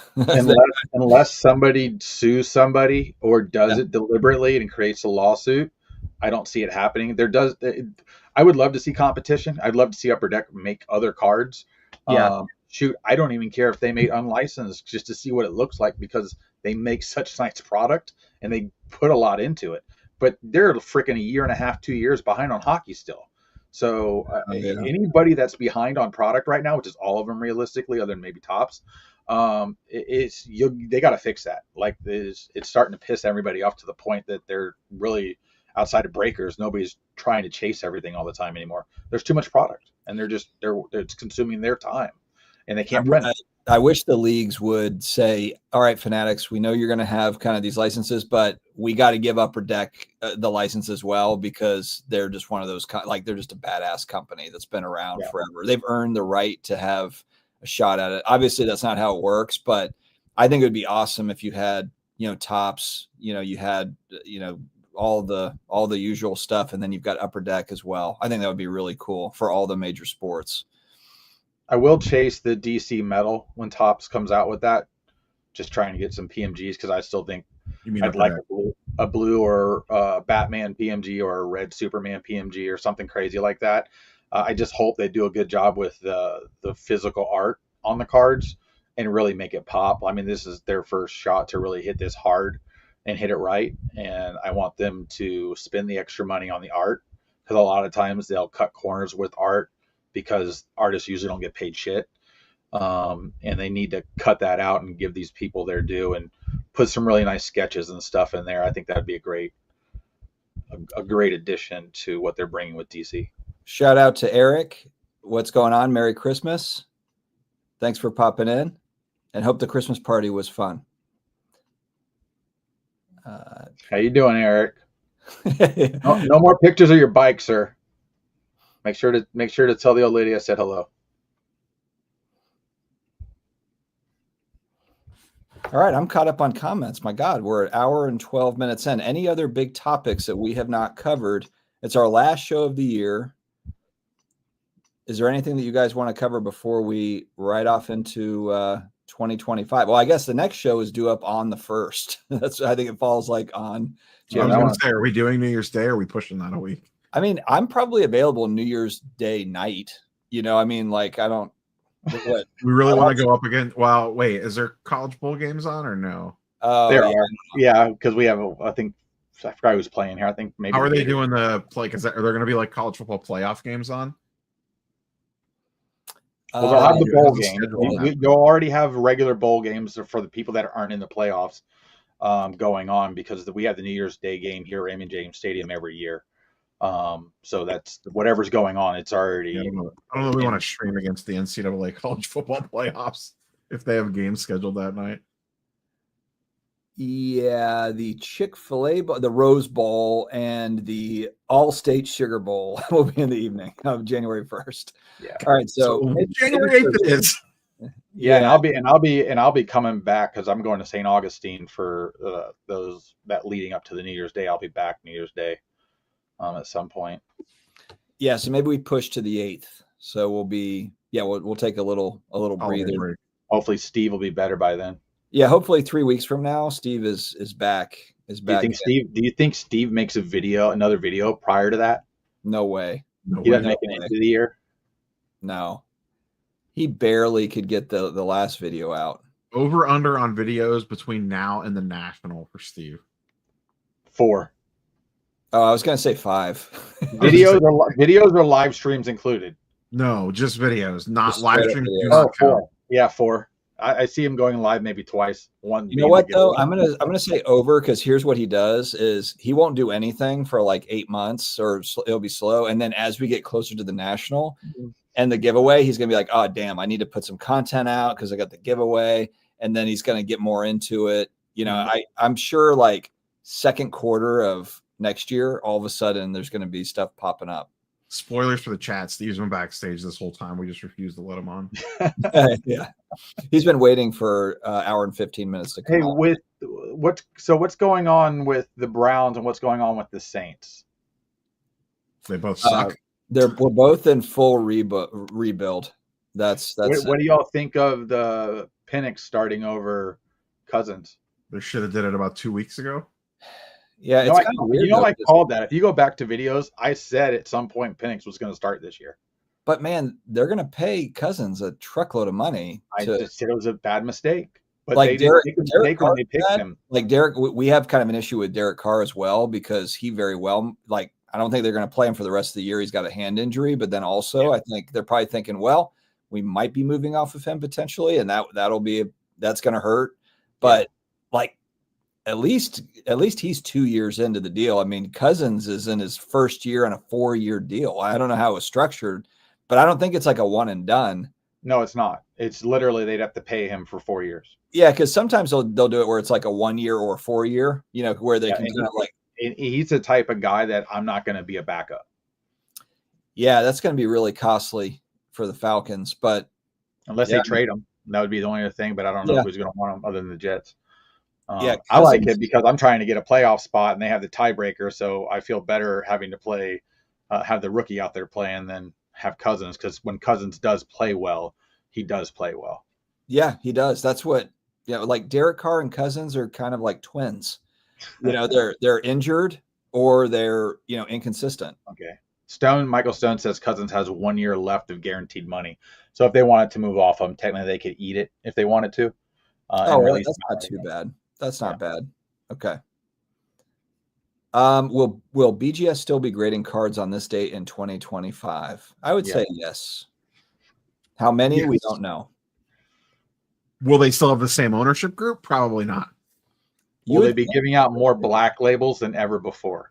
Or will black labels be CGC pristine 10s? That's all they have to hold on to right now. They do a good job with magazines and stuff, but I mean, that's a heavy ass case. Yeah, they're about to get pushed out of comic books if they hadn't already been. I mean, with PSA coming on and CGC, and I just don't see and CGC bought GSA. So even for autograph stuff, I don't know who's sending to BCBS. I don't know. I don't know. They're good for checklists. Whenever I need to look up and see, like, hey, there's new product checklist. That's the part of the business they were trying to keep, obviously. Yes, the media part. Yeah, I mean, that part's good. How far does the technology advance next year with eBay and PSA, AI, or in general? Seems like features are making the space nice. It's getting more and more convenient. That's for sure. I mean, Neo and I both made videos about the whole, I think at some point you're probably going to be able to search PSA site and figure out, or at least have the wish list, the want list. You're going to get offers from them. I think that whole thing is going to open up a lot in 2025. This time next year, 2025, that'll probably be a huge talking point. What's that going to look like? PSA will have a pseudo marketplace at their It's not a marketplace. I asked Nat that directly. It's just a place. It's just a place. Yeah. eBay is their marketplace. I know NFTs are still technically around, but do they ever take off again? I mean, Panini still makes them, so they still drop them.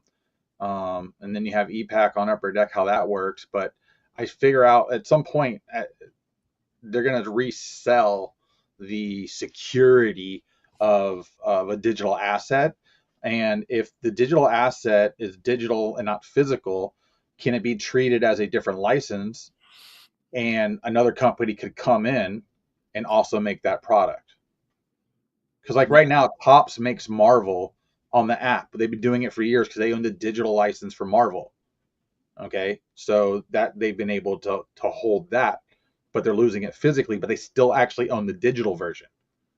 Yeah, I don't think that stuff goes away. I don't. I think it probably just depends on like how quickly is that tech going to advance and what is it going to, I mean, look, 15 years ago, we didn't have smartphones, and now it's like, how would we live without them? You just never know. Like, it could be a completely digital world in 15 years. it could be very different. Not that trading cards go away or any of that stuff, but it could just mean that category is just more prominent than because I mean, even with the apps that Topps has now, I've noticed an uptick in value of those digital cards that people collect on those platforms, and the amount of spending that's going on because they're now putting a paywall behind specific product the whole time. So you can't even get into it with the free coins. Let's say you have to have physical dollars involved to get diamonds to buy stuff, or straight up buy a pack or box and rip a whole thing digitally that goes into your account. But people sell them on eBay because, again, to get an award, you have to collect all of something. So very much like ePact for rewards, same thing. The only difference is it's not physical. Well, Neo, you made a video about, in the future, will you have to touch a card? You open a pack, you grade it, you put it on a marketplace or whatever. So is there a huge difference? I guess, yes, the difference is there's actually a physical item that's moving around. Yeah, because you can't ship it home if you want to. Yeah, you can hold that thing if you want to, but the idea is kind of all, I don't know. Yeah, we'll see. It'll be interesting. I don't think 2025 is going to be the year of the PSA, like full take, like even more takeover than we've already seen. Yeah, I would. The eBay integration stuff is going to put them on an entirely different level than what they're already at. Like it's as crazy as that is to even say that with what they're doing. They're smart too. It's amazing how far ahead of everybody else that they are. Like, and that's smart enough to understand too. Like everyone complains about FeeBay and like, oh, they haven't updated the website in 20 years, which they haven't done a whole lot in 20 years. But it doesn't matter. It doesn't matter. They still, I mean, look at where the cards transact. That part hasn't really changed that much. Look at how many new marketplaces came in over the last 3-4 years to compete with eBay. And they're still comfortably out there in number one. And they haven't dramatically changed a lot. They've done little things here and there, authenticity guarantee. They built out some different things. But I mean, for the most part, that's the same website that was there 20 years ago. Yeah. And still fine. So, but I think Nat's smart in how they're doing it. Yeah, I think that as much as people like want to see the card in hand before they grade it, I think the direct grading from eBay is going to be a massive boon for them. At what point do you think you can do direct, like your redemption? What if you wanted to direct grade that through PSA, but they haven't partnered with a company? You mean like Topps would send it straight to PSA for me? Yep. I'm not saying we would never see that. I think that would be a little bit of a bigger stretch. I think that would take some more time because I don't know that Fanatics rolling over. We don't know what Fanatics wants to do with grading yet. Gotcha. So do they want to tie themselves? I figure if they wanted their own, they would have bought Beckett. What's that? I said if they wanted their own, they would have bought Beckett. At this point, they have to partner with the largest other company because that's what they do. They could still buy Beckett. I don't think people want Beckett. But I mean, if they want at least an established grading, they can't build one from scratch. That's not going to do well. We've already seen multiple. I talked about it in today's video. The problem with Beckett is even if someone like Fanatics comes in and buys them, they won't be cheap. You have to throw a ton of money at it, and it's going to take a ton of time to get them back to square one. So PSA is just going to continue to distance themselves over the year plus it takes you to get Beckett ship shape. So like, what are you really doing? Like you're spending a ton of money to buy them, then you're spending even more money to fix it to be even more distant in fourth place. Like in 2025, do we see a launched product from, let's say, a Fanatics or maybe even a Panini that is already graded in the pack? Like they did in, what is it, 2010 or 11 with UD football? Panini already does that with Encased. It's already graded? Yeah, you get a Beckett slab. Okay, well, that's probably part of the problem with PSA, though. Talking about where you open a pack and it's a PSA. I think the better question is does Fanatics release their own repack? Well, it's not a repack. This is a brand new card. Yeah, but I'm saying, though, does Fanatics actually get into the repack game in a different way? Well, if they do, they might as well just go through GameStop because GameStop's obviously raping and pillaging people already, and they seem to be doing well. Jeez. Listen, they do it. Come on, you take your video game there, they give you a freaking 10% of what it's worth. I know their model. Yeah. What about Oh shoot, what was I going to say? Oh yeah, direct to consumer. Because I just feel like eventually this That's thing. what Topps now is. Yeah, but I just feel like eventually a lot of these new releases, it's going to be less and less to third parties and more direct to consumer. It's already direct to consumer. Yeah. I mean, I bought my Sapphire boxes directly from Topps. Every box of Topps that I've ripped on the channel this year, I bought directly from Topps. Yeah, but I guess what I mean is more of the print run, like more of the supply holding out. I assume that when you bought the Sapphire, it was up on the web. Did we lose Hamm? Hamm, you're frozen, buddy. It looks like, or you're just holding that. You're holding that. Really about ready to unleash a major thought on. You're about to yell about something. Yeah, but they put Sapphire up and it's up for what, an hour, and it's sold out or something? Or an hour, 30 seconds. Okay, 30 seconds. So obviously that's not much of the print run. They probably put, whatever that is on pre-order, 5% of the print run, and it's gone. Sapphire, you can only buy direct from Topps. It doesn't go to distribution. Okay. So they sell Sapphire is 100% a direct product to consumers. Oh, okay. They don't have any put away for breakers or any of that stuff. I mean, not publicly, not that they say. I've talked to people that I know a fairly large breaker on Fanatics Live, and he tries to buy it like everybody else does. That's why on like Sapphire release day, if you go in the old school Facebook group, there's like immediately a bunch of breakers in there trying to buy cases of it off everybody. So the breakers just buy it secondhand as quickly as they can. Yeah. I mean, it almost is really basically direct to consumer. Like how much of hobby boxes, like the percentage sold at LCS versus the percentage sold direct and to breakers is probably like 80-20. Like most of that product's getting broken. So it's all going to breakers on distro direct from Fanatics. And that, I mean, if you consider that direct to consumer. Yeah. Like breaking's not going anywhere. If you consider breaking direct to consumer, then yeah, sure. I mean, that's the format that they're pushing because they could charge more for it and microtransact it. Right. Plus, they want everyone breaking it on Fanatics Live and getting fees and all that stuff. The microtransactions, exactly. Yeah. Oh, Hamm is back. Sorry about that. No, that was me. Oh, I know it wasn't us.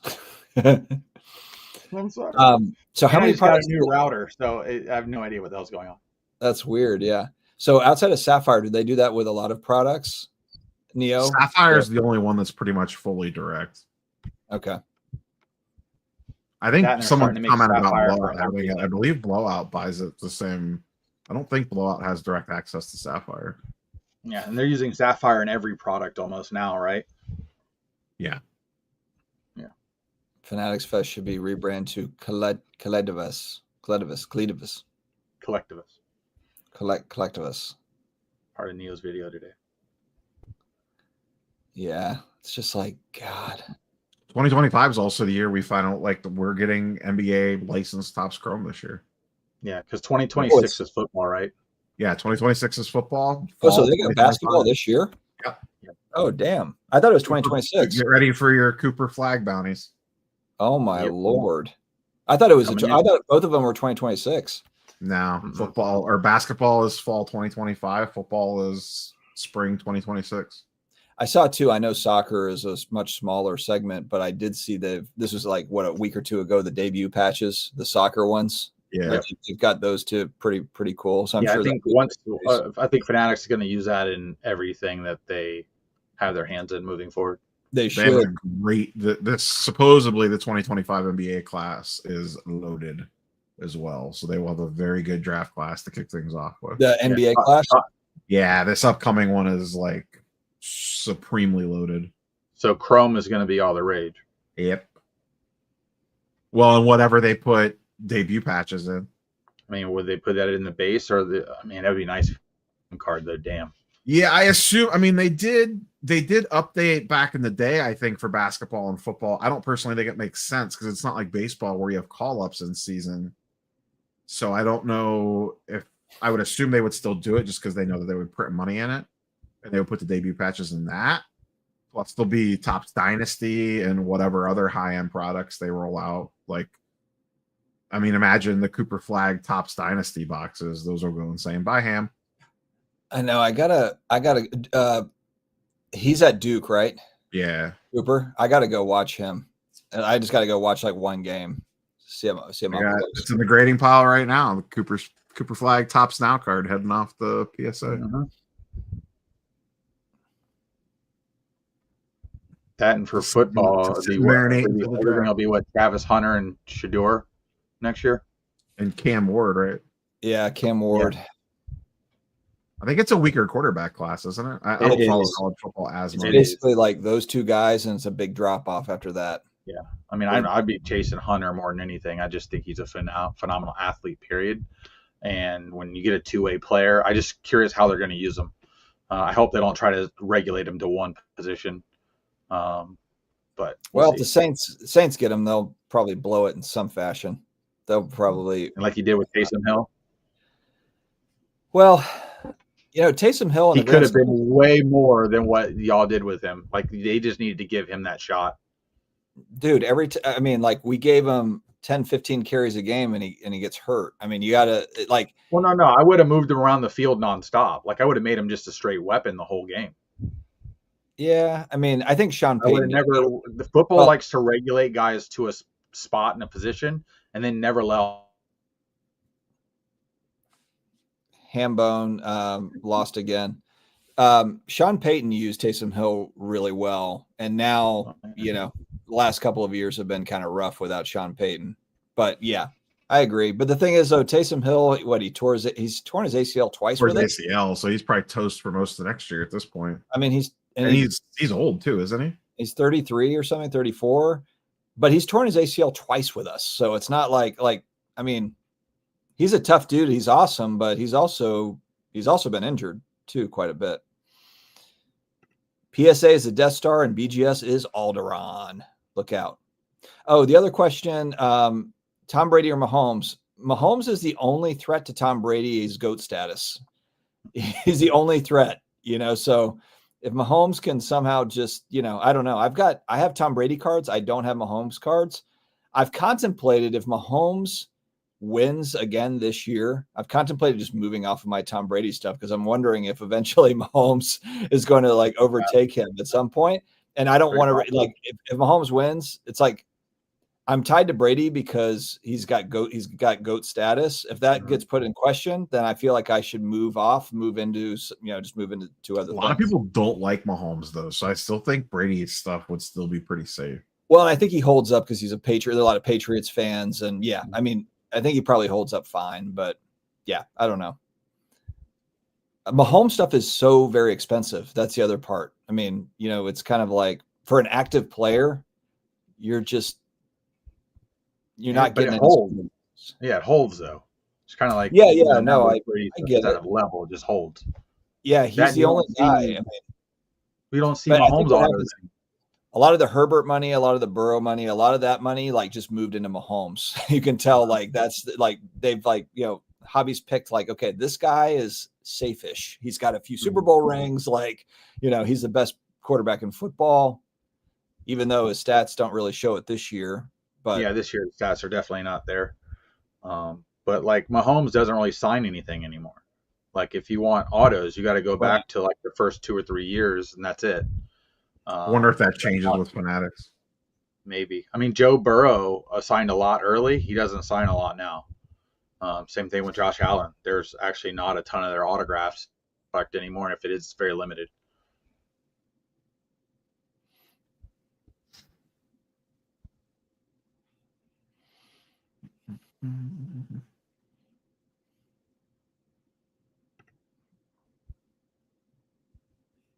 Grim is saying that Blowout has Sapphire. Yeah, I think they source theirs from the secondary market. I don't think they're getting it direct. I could be wrong. Maybe their backdoor. They might have some backdoor deal. Who knows?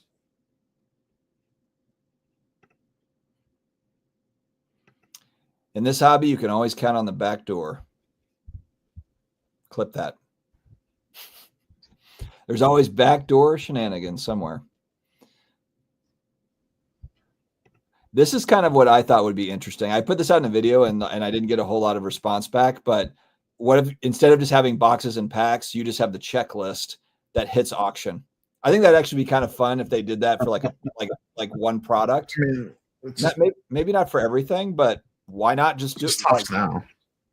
Yeah, but no. Think about it. Think about an entire product release, and they just auction it, like every single card. The whole set's out. Yeah. You want the I think rainbow? Go try and I think buy that'd it. be kind of fun. Like, I think that would be fun. You don't, maybe it's not your flagship stuff, but what the fuck do we have? We have like Emanate is coming out, or some bullshit thing is coming out. It's not even a card. What is it? I said that's not even a card. They're like 8x10 photos. Run those at auction. You know, try it out on something like that. He's like, try anything. But I'd just be curious to see what would happen. Like what the reaction would be. I think it'd be kind of fun. The print run's too big. You know how many auctions you'd have running? But that would be fun. You could have like auctioneers. We could have like you'd be auctioning cards off for a year to sell one set with as big as the print runs are. Or you just put a deadline on it. Yeah, like it's like it counts down, and it's like an eBay auction basically for the whole set. You'd have to do it with something like Mercury where everything's numbered or something. You couldn't do it with just like a regular base product. Or you have it'd be kind of cool, like, okay, and like the base cards that don't sell or whatever, they go to like Cards for Smiles. You know, the lady that we had on going back a few weeks. Mm-hmm. Like, they don't so expensive to ship cards. It wouldn't be that hard to do, but you start putting a 4-row box together to ship off. That thing weighs like 35, 40 pounds. I'm just saying they could take some of it. They could donate it off to, that's a legitimate nonprofit that's been set up. The Cards for Smiles, it's going to like kids in hospitals and stuff like that. Mm-hmm. Think about just the marketing. Think about the good faith marketing that would be tremendous if they did something like that. But they'd make it into a repack and then send it there to get the kids. Exactly. They would make it into a repack and then sell it to kids in hospitals. Uh-huh. Yeah. That's what it would probably be. Christian, your IV med kit, or you want a repack? Yeah. They'll have the fourth string player from a team that's handing them out. Christian Laettner Part 2, Cooper Flag. Hey, Laettner was actually not bad. He didn't have a bad NBA career. It wasn't terrible. Well, he had personal stuff that went on that kind of hurt him. Collectivist. They just plugged a name into ChatGPT. Like, what would be a good collectibles company name? I'm not gonna lie. When that got posted yesterday, I thought it was fake news. I'm like, did Collect get got? It's a horrible name.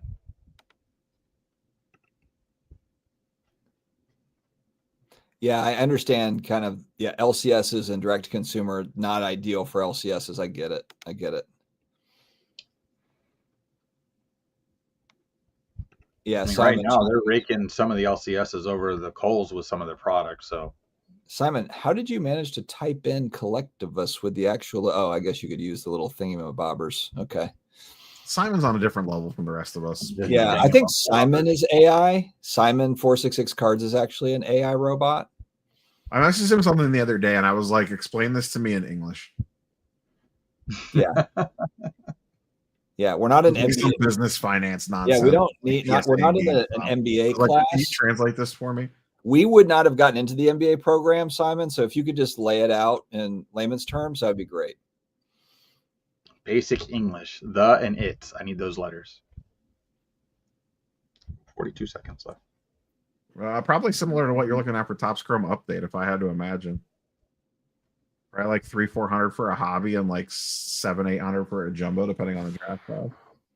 Licensed Topps Chrome hobby boxes are less than a grand. Are we talking about basketball cards next year? I would assume so, since that's what we were talking about 20 minutes ago when this comment was posted. Look how much a Prism football hobby box is pushing a G right now. It'll definitely. Yeah, that would be shocking if it was. And you put LeBron auto. Imagine if they put a LeBron retro to his rookie card in there. 100% be an out of 5 LeBron retro Topps Chrome auto in their first. Yeah, retro black rookie throwback refractor. Weak QB class in 2025. Yeah. Look, I've already said what I want to happen with the Saints. I'm a season ticket holder. I am perfectly fine paying for my season tickets next year. We go 0-17. We've got the number 1 pick, and we're going Arch Manning. We've got to keep it in the family. Archie was the first relevant Saints quarterback going back in time, and we've got to have Arch. It's destiny. It's fate. It's fate. I don't know if I was correct in grammar, Pete. I don't know what you mean. I thought with Simon's thing, I was trying to figure out how he actually put the little lines above, but I think I figured it out. Yeah, I don't know what you mean by that. I wasn't correcting anybody. Are we on the feats of strength yet? The Browns Brendan, and how you doing? Thanks for the digital card also. For who? Brendan sent me, I don't know, he's done mock-ups, I guess, of y'all too on digital cards. Yeah. He did one of me and sent it to me. Tebow could have been Taysom Hill, but you know what? I think Tebow wanted to play quarterback. I think that was the issue. He was hell bent on being a QB. He could have been Taysom Hill as well. He could 100%. I mean, I think Taysom could have played some defense because of how fast he was. Tebow didn't have that speed. A transitional period, rough waves, and a level out. It's been the Wild West last couple of years. I actually disagree with this Card City Collectibles. I think it's going to be wild for the next decade, unless Fanatics works out a deal. Panini gives up and they end up selling to Fanatics. But I don't really see that happening. If it does happen, then fine, that kind of changes all of this. But I think that it's going to be a war where Panini's signing their athletes, Fanatics is signing their athletes, and you're going to do this kind of unlicensed autos over here. It's just going to flip, I think, in a couple of years where Panini's going to have, Panini's got Arch Manning right now, and they've also got Caitlin Clark.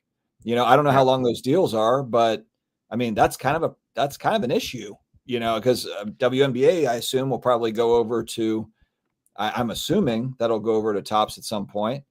So, I think they're going to battle it out. I think Panini's going to make unlicensed autos the same way that Topps is doing the Wemby stuff. And you never know what Upper Deck may pull out to try to, if they want to truly compete, what do they do? Yeah. If Arch goes to the Saints, are we going to have an intervention with you on like breaks? Yeah. That will be the only time I enter into a break or buy a hobby box, will be if we get Arch Manning. Dustin will be doing case breaks on his channel. Exactly. He'll be like, I'm in 5 case breaks right now. Got the Saints. He'll be in 5 case breaks and ripping a case on his channel simultaneously. Yeah, all of a sudden the tone of the channel changes. I'm like, you'll become a breaker. You'll sell off all the spots. You'll get a case of Prism, or I guess it would be Topps Chrome Football. You'll get a case of it, and then you'll sell off all the spots except for the Saints. You'll keep them for yourself. Exactly. Yes. And what sucks is the Saints colors are black and gold, so it's 1 of 1 or out of 10. Oh, you're gonna be so screwed because that means Arch's class is gonna be the first Topps Chrome class. So it's already gonna be juiced. The unlicensed. It's gonna be the unlicensed black finite 1 of 1. Unless they do 50 to gold if they want to stick with Topps on that, but I don't know if they will. That would be your better option, at least. You do the one of the 50s that are gold versus the 1 of 1 black, unless they just do black refractors and don't stick to like a prism type style. So you might have it. Topps Chrome. It'll be interesting seeing golds out of 50 instead of out of 10. Yeah, that's a little confusing, but I get it. Too much work last night and family stuff to do the call-in show. Who would be interested in the call-in show if I did do that? Whoever wants to get your channel demonetized.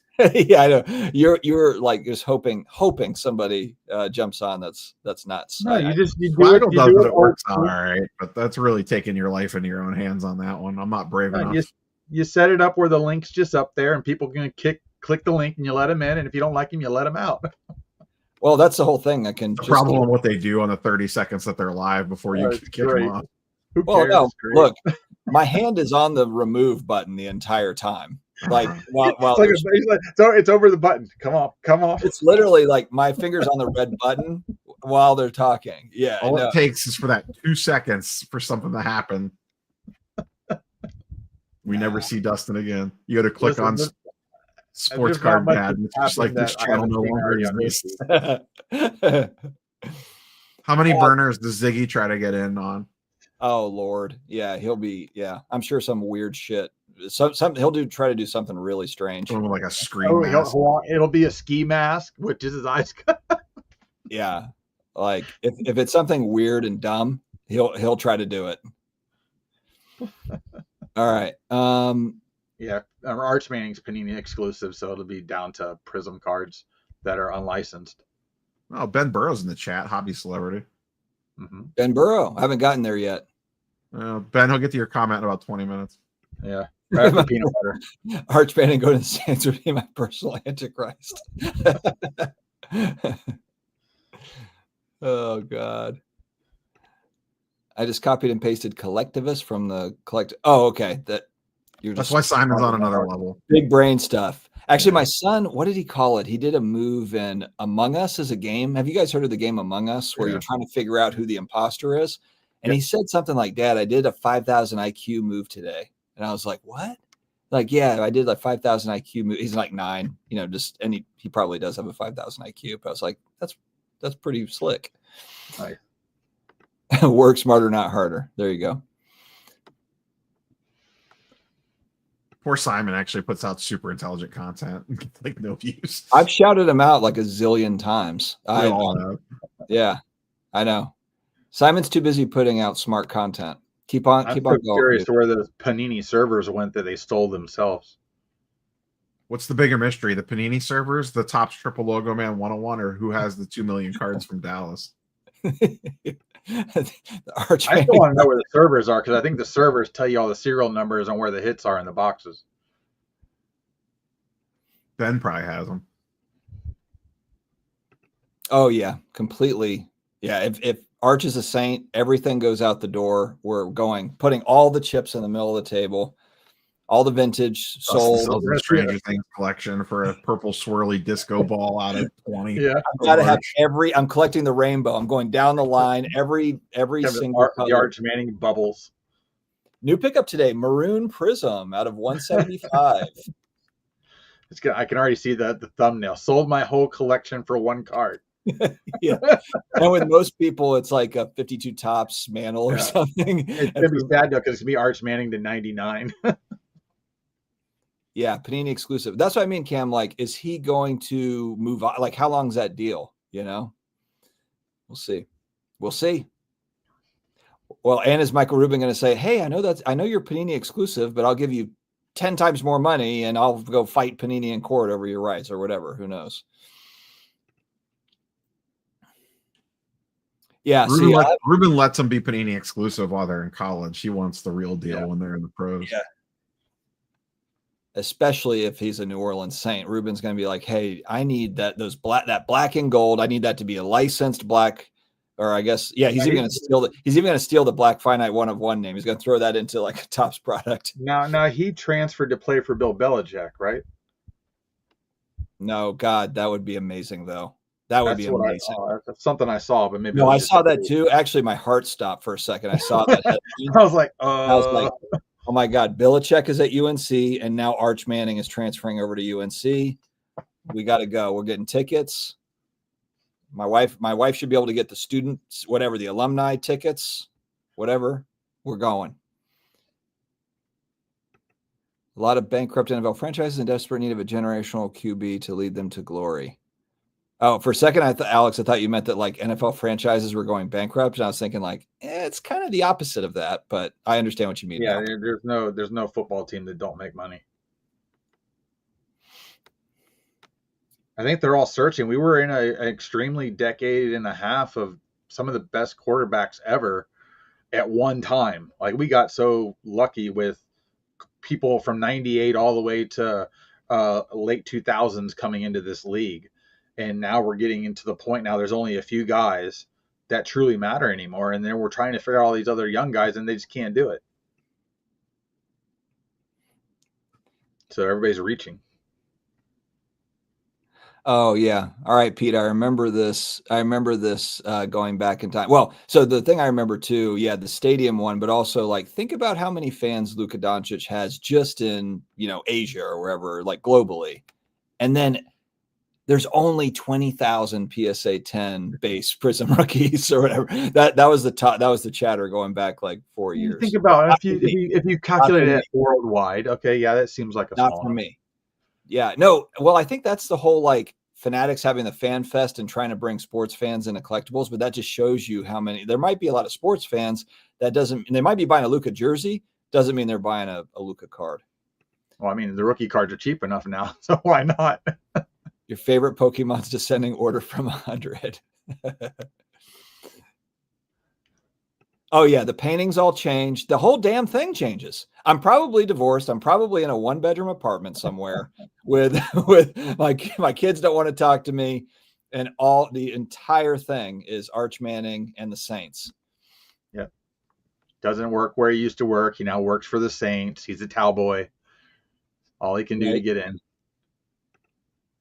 Hot take: Belichick won't be a good college coach. Yeah, I agree. Honestly, I have no idea. And the other thing too is I heard that I don't know if this went through or not, but he negotiated in that his son, the guy with like the mullet, is going to be the next head coach at UNC. So then it's kind of like, all right, was this like a nepotism setup thing where he's on a 5-year deal, he retires, and then his son has a job. Over.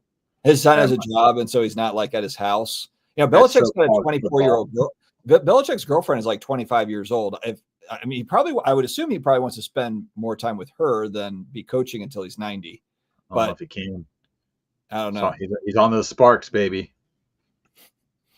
The funny memes are like, why are you worried that Belichick is going to have trouble recruiting a good, class with like, he's got like a 25-year-old girlfriend.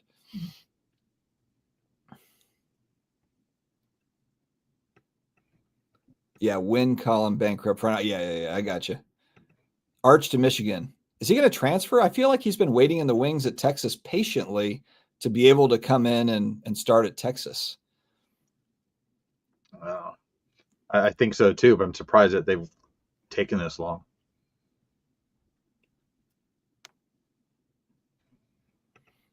Ooh, Simon's coming in hot. If you think I was on a different level, wait till my upcoming video on Sunday that explains how I prospect NBA players for which cards to buy. Look out. Ooh, Bronny. Here we go. Sounds juicy. Yeah, we got a bunch of Bronny James stuff. I can still hear you, Hamm, but you're frozen like Han Solo in the whatever. Oh, let me shake it up. There you go. Yep. All right, you shook it loose. There you go. Did Hamm buy a server from Wildcard? Nope, Frontier. So Arch is going to be a junior this year. So he'll play junior, and then I assume, well, I guess it depends. If he lights the world on fire as a junior, then maybe he goes pro. Matters who has the first pick.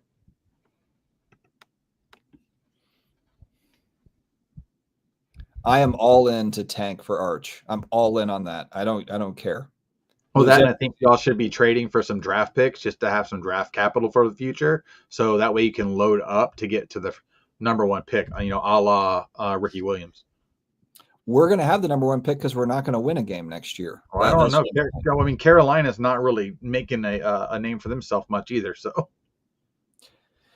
yeah, we'll see. Hey, listen, I feel good about my Buccaneers, so I don't care. No, the Bears are going to stick with Caleb Williams. They won't give up. I think Caleb Williams is going to become a better quarterback. I mean, he's just going through. He's not on a great team, to be honest with you.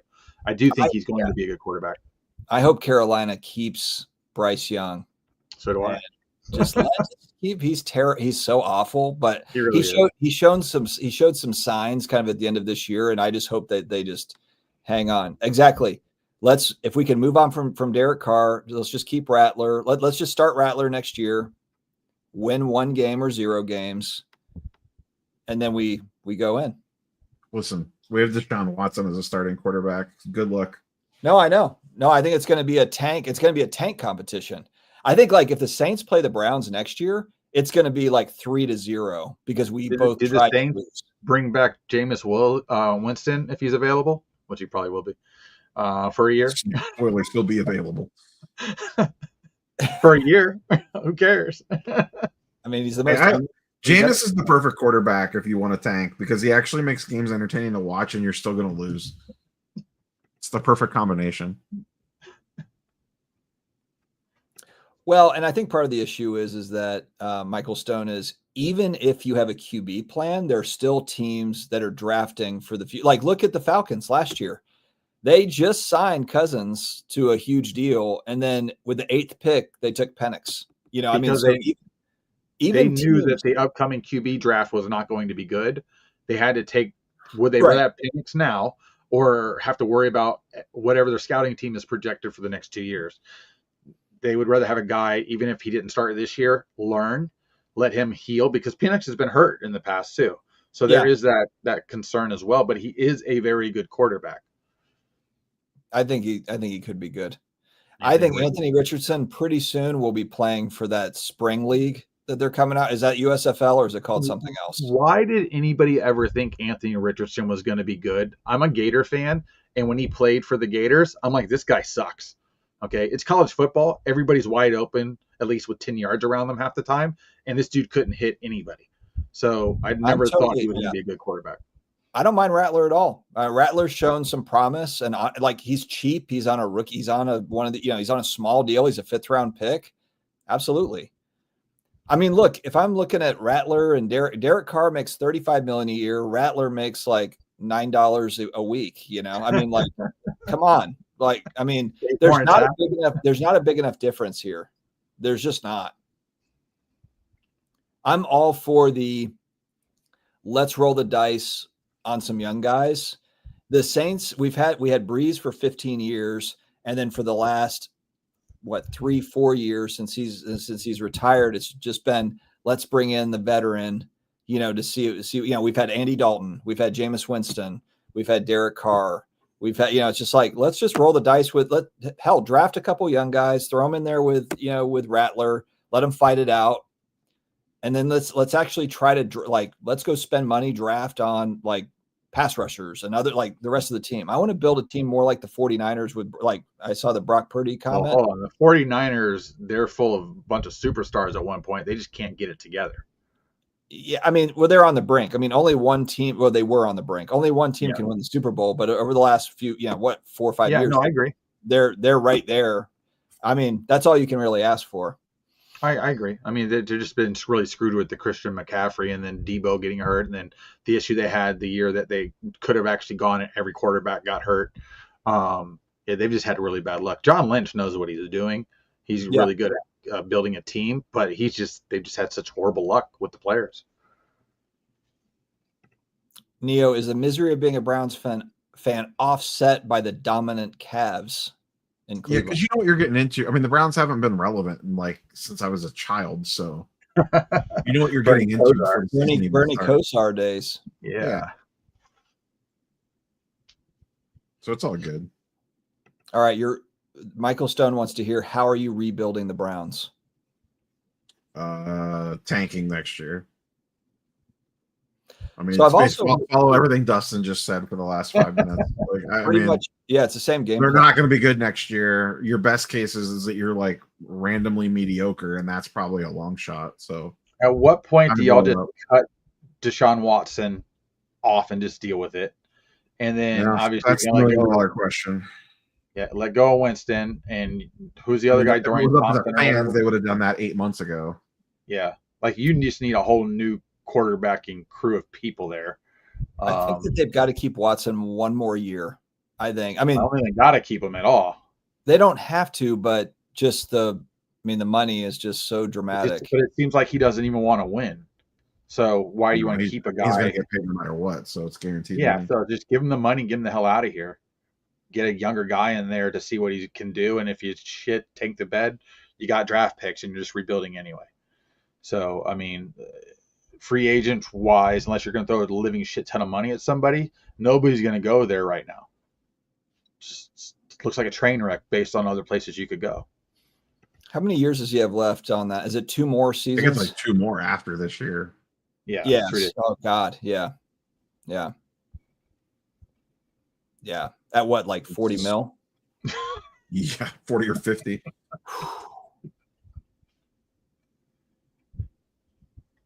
Sheesh. It's real bad. It's bad.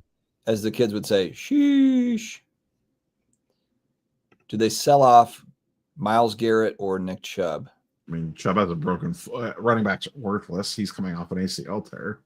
Yeah. Garrett would have a ton of value. Yeah, he might. How old is he? He was a rookie in 16? 17. 17. So he's getting, he's getting to a point where maybe you do get some draft. He had a great year this year. He's in the running for Defensive Player of the Year again. But this is kind of the time where it's like, get maximum value for him. Plus, those guys age a little bit better than like a lot of other guys. He's only 28. Yeah. Okay, yeah, he's got another couple years. Just comes down to like those pass maximum value. Those pass rush guys like that. I mean, they have value into their 30s sometimes. Yeah, and that's even if they get lightly injured here and there. They still have a ton of value. Yeah, because they'll just specialize them. They'll just use them on, like, some team will trade for them and just use them on third down or whatever. Yeah, we held on to Cam Jordan too long. We always do this where we we love our players and we just take care of them into their like non-prime years. With Breeze, I understand it because Breeze was Breeze. But like with a lot of these guys, they're 30, like Cam Jordan's 35 or something. Yeah. 34, 35, making like 13 mil a year, 15 mil a year. It's like, come on. Ben says to leak that Watson's CT scanning flawless boxes. I'm surprised they haven't dug up the hobby. Ben, he'll be re-embraced. He'll be embraced, and like a week later, no one will care. You know that better. Yeah, Watson is just kind of like counting his money and hanging out. Yep. Yeah, he doesn't have anything he's playing for. There's no rainbow at the end of his tunnel for football at this point. Yeah. Boys, we are 30 minutes. We're 2 hours in. We haven't done 2 hours in a while. We got talking about the Saints and the Browns, and we just got all fired up. Look at how Arch Manning just Steve's not here. Arch Manning just took over the conversation just like that. All right. I think that we should wrap it. It's 11:05 Eastern, and I have to wake up early. I know you guys have to wake up early too. So friends, family out there, thanks very much for joining us. The last show of the year. Hopefully Steve feels better by January 8th. That'll be the next show in about 3 weeks. So everyone have a very happy holiday. Merry Christmas if you celebrate it. Happy Hanukkah if you celebrate it. Enjoy your families. And we will see you in the new year. Take care, guys. Better, brother.